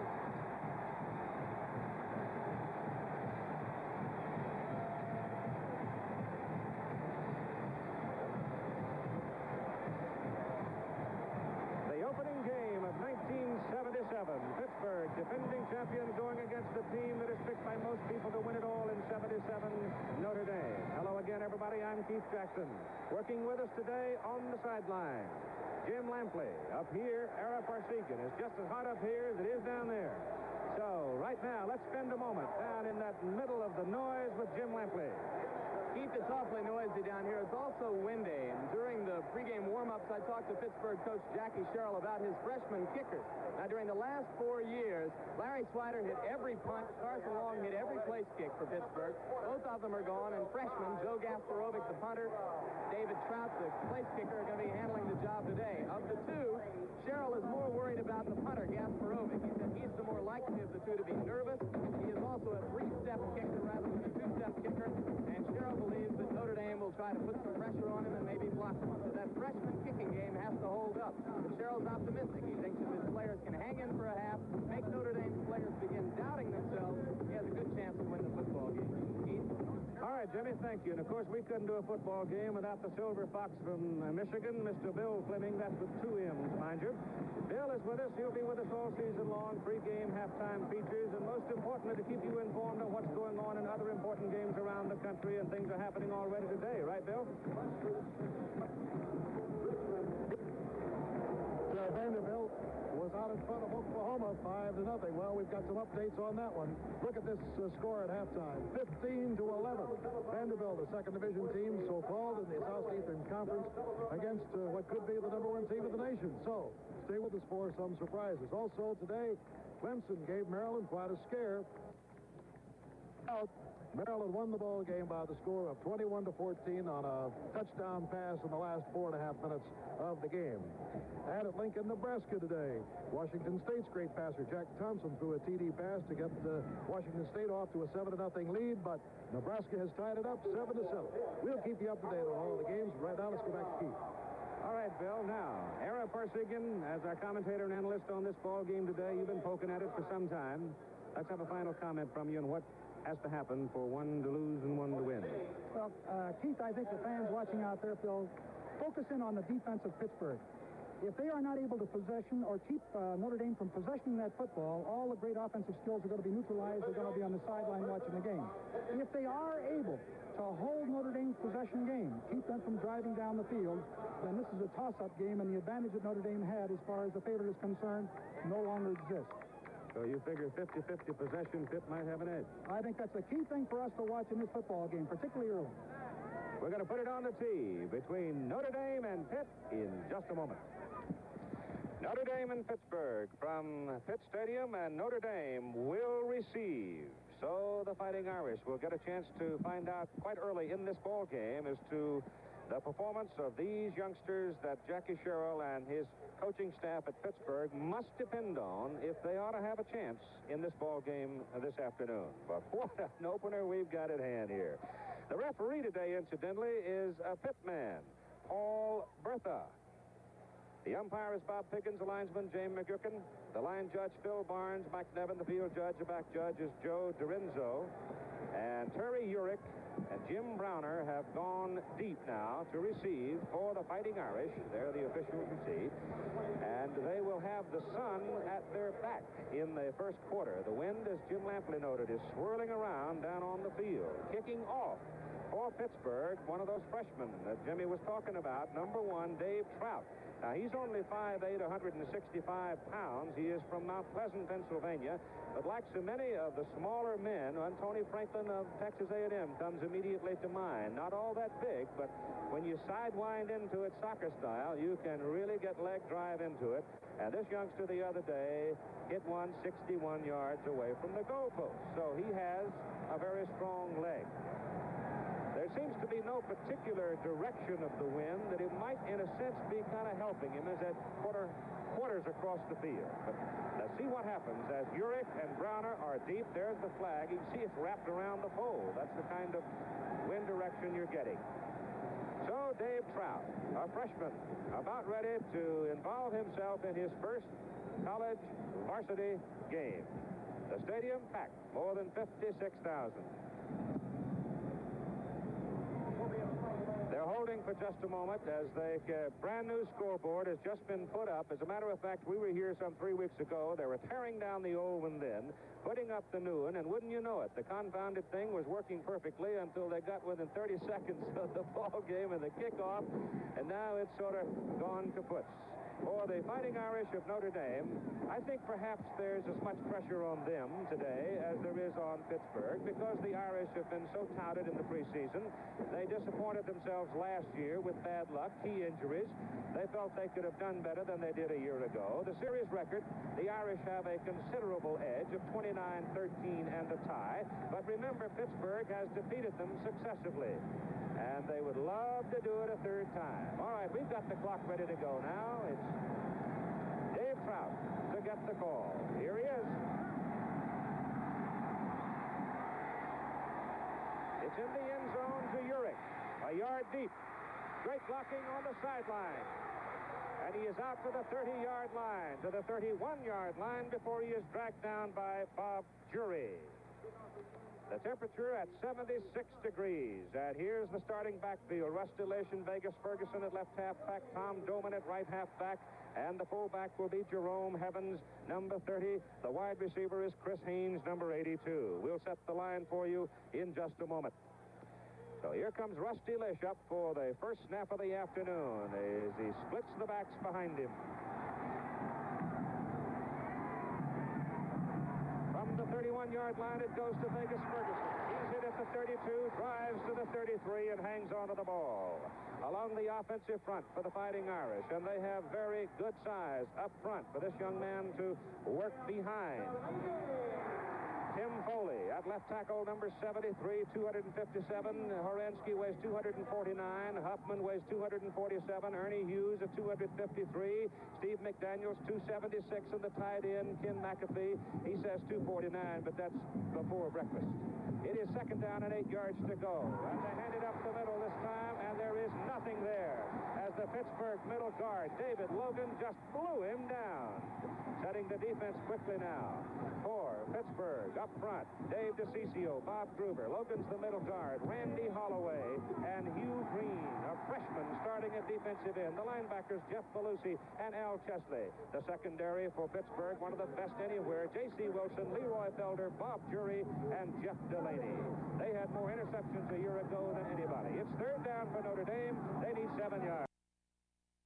Gives it up the middle, and Jerome Heavens cannot get away. They get him at the 34-yard line, and it's fourth down Notre Dame. And what do you think of the Pitt defense, Aaron? Very good start for the Pitt defense, and interestingly enough, in the first two series, or I should say the first two plays, Notre Dame went to an unbalanced line, trying to create some defensive confusion, and I'm surprised that Pittsburgh really adjusted without any problems. All right, the football is sitting at the 34-yard line. It is 4th down, and Joe Resnick is back in punt formation looking at the flags. It looks relatively quiet. That's Gordon Jones, number 24, deep to receive the punt. High snap, but Resnick handles it. It's a low kick. It is a short kick. It is fumbled. It is now picked up by Gordon Jones, and Jones is thrown down at about the 30-yard line. Leroy Felder fumbled the ball, but Pitt recovers on a 33-yard kick. Now checking the Pitt backfield, Matt Cavanaugh. Larry Sims got a little heat on him today at halfback. Elliott Walker will be at fullback, and Randy Rudershan opens as the flanker. Gordon Jones will be the split end. So here comes the first offensive possession for Pittsburgh. The ball is resting squarely at the 31-yard line. And so their starting positions are exactly the same. 31 yards, 31 yards. Cavanaugh looks to the outside. He moves Jones a little bit. Now he's ready to go. Sends a man in motion. That is Larry Sims. Gives to Elliott Walker, and he punches in for 2 yards before Ross Browner comes up over the top, helping Doug Becker make the stop. The offensive front, Art Bortnick at left tackle, a big guy, 235. Jim Bowie, 247. Tom Brazosa, 235 at center. George Link, 247 at guard. Matt Carroll, 255 at tackle. And Steve Gostad is opening at tight end. He's a 220-pounder. It is 2nd down and 8 from the 33 of Pittsburgh. Cavanaugh turns and gives it away again. This time, Elliott Walker gets to about the 35-yard line before he is dragged down. 3rd down and 6 coming up. Defensively for Notre Dame, they line up this way. Along the defensive front, Ross Browner, Ken Dyke, Jeff Weston, and Willie Fry. In the linebacker positions, Steve Heimsreiter, Bob Golick, and Doug Becker. The secondary is a good one. Luther Bradley, Ted Bergmeyer, Jim Browner, and Joe Resnick. Resnick is the center fielder, the free safety. It is 3rd down and 6 from the 35. Rudershan is in motion. Cavanaugh flips the ball back to Elliott Walker. He turns it up to the 40, and I believe he's just short of his first down as Luther Bradley, the corner man, came up in a hurry to lock him down just short.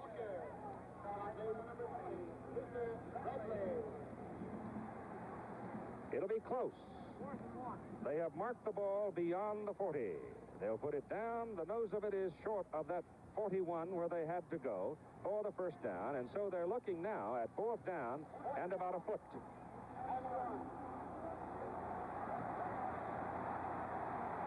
Are they going to go? I'll be surprised if they go this early in the game. I think they'll put it in the air because they're both jockeying for position early in the game. You don't want to make any mistakes and put your defense in trouble. Joe Gasparovic is in the ball game, number 83. He is a 6'3" freshman from Harrisburg, and dropping back, Tom Bergmeyer is number 18, and Steve Schmitz is number 19. So here is another freshman about to assume a major role for the Pitt Panthers in this 1977 season, in which they are the defending national champions. Well, we started dead even in that first defensive possession for both teams from their own 31-yard line. Neither one able to get a first down, though Pitt just missed. Pitt also has an advantage here in this quarter, certainly with that wind. That flag is standing up there pretty good, so with a freshman kicker, if he fields the ball all right, well, looks like they're coming after him, too. Well, they've got 9 of them up on front. Let's see if they can penetrate the blocking. 9 white shirts are coming. Here they go. Gasparovic's kick is away, and it's a low-line drive. It is back to Bergmeyer. He fumbles it on the 10. He's back at the 9. He's got blue shirts all over the place. And down he goes at the 7 or 8-yard line. It was a 50-yard punt with some help from the fumble. And so in the first quarter of play, we have no score. This Monday night, the Bruins of UCLA take on the Houston Cougars. NCAA college football on ABC. And here's a quick final. Kentucky has scored in the final minutes of play to defeat North Carolina today by the score of 10-7. Okay, Keith. Thank you very much, Bill Fleming. Setting up Notre Dame now as they go to work.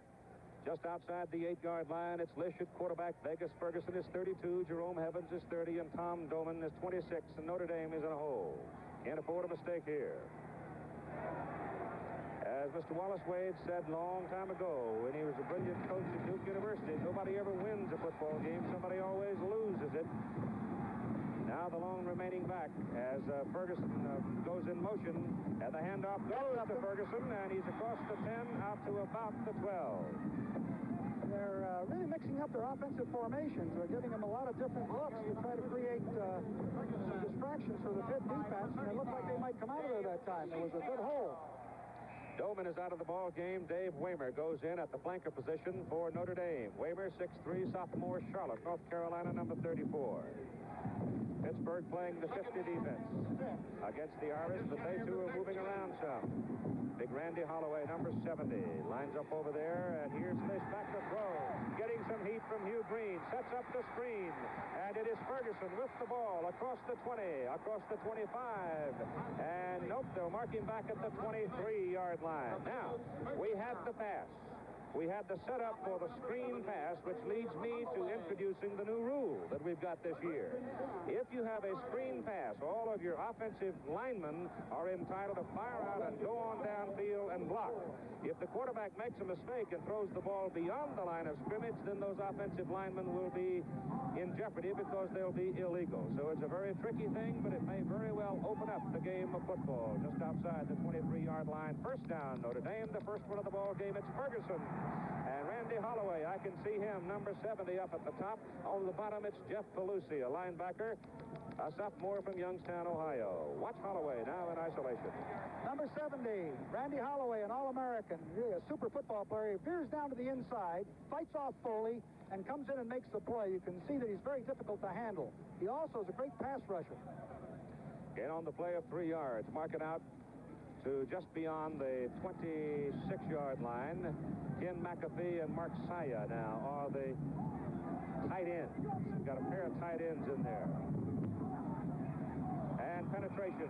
Penetration, I don't know whether it was movement by Notre Dame or whether Pittsburgh was trying to anticipate. Whatever it was, there was encroachment along the neutral zone, and it looks like it'll go against the Panthers. So there is your first penalty of the afternoon. It's a 5-yarder illegal procedure. Dave Logan and Randy Holloway apparently trying to team up. It looked like they might have wanted to pull a little crisscross inside. Well, Lish might have staggered his count there a little bit and drawn him offside. It's good to do early so that the defense can't tee off on you. Quarterback should stagger his count.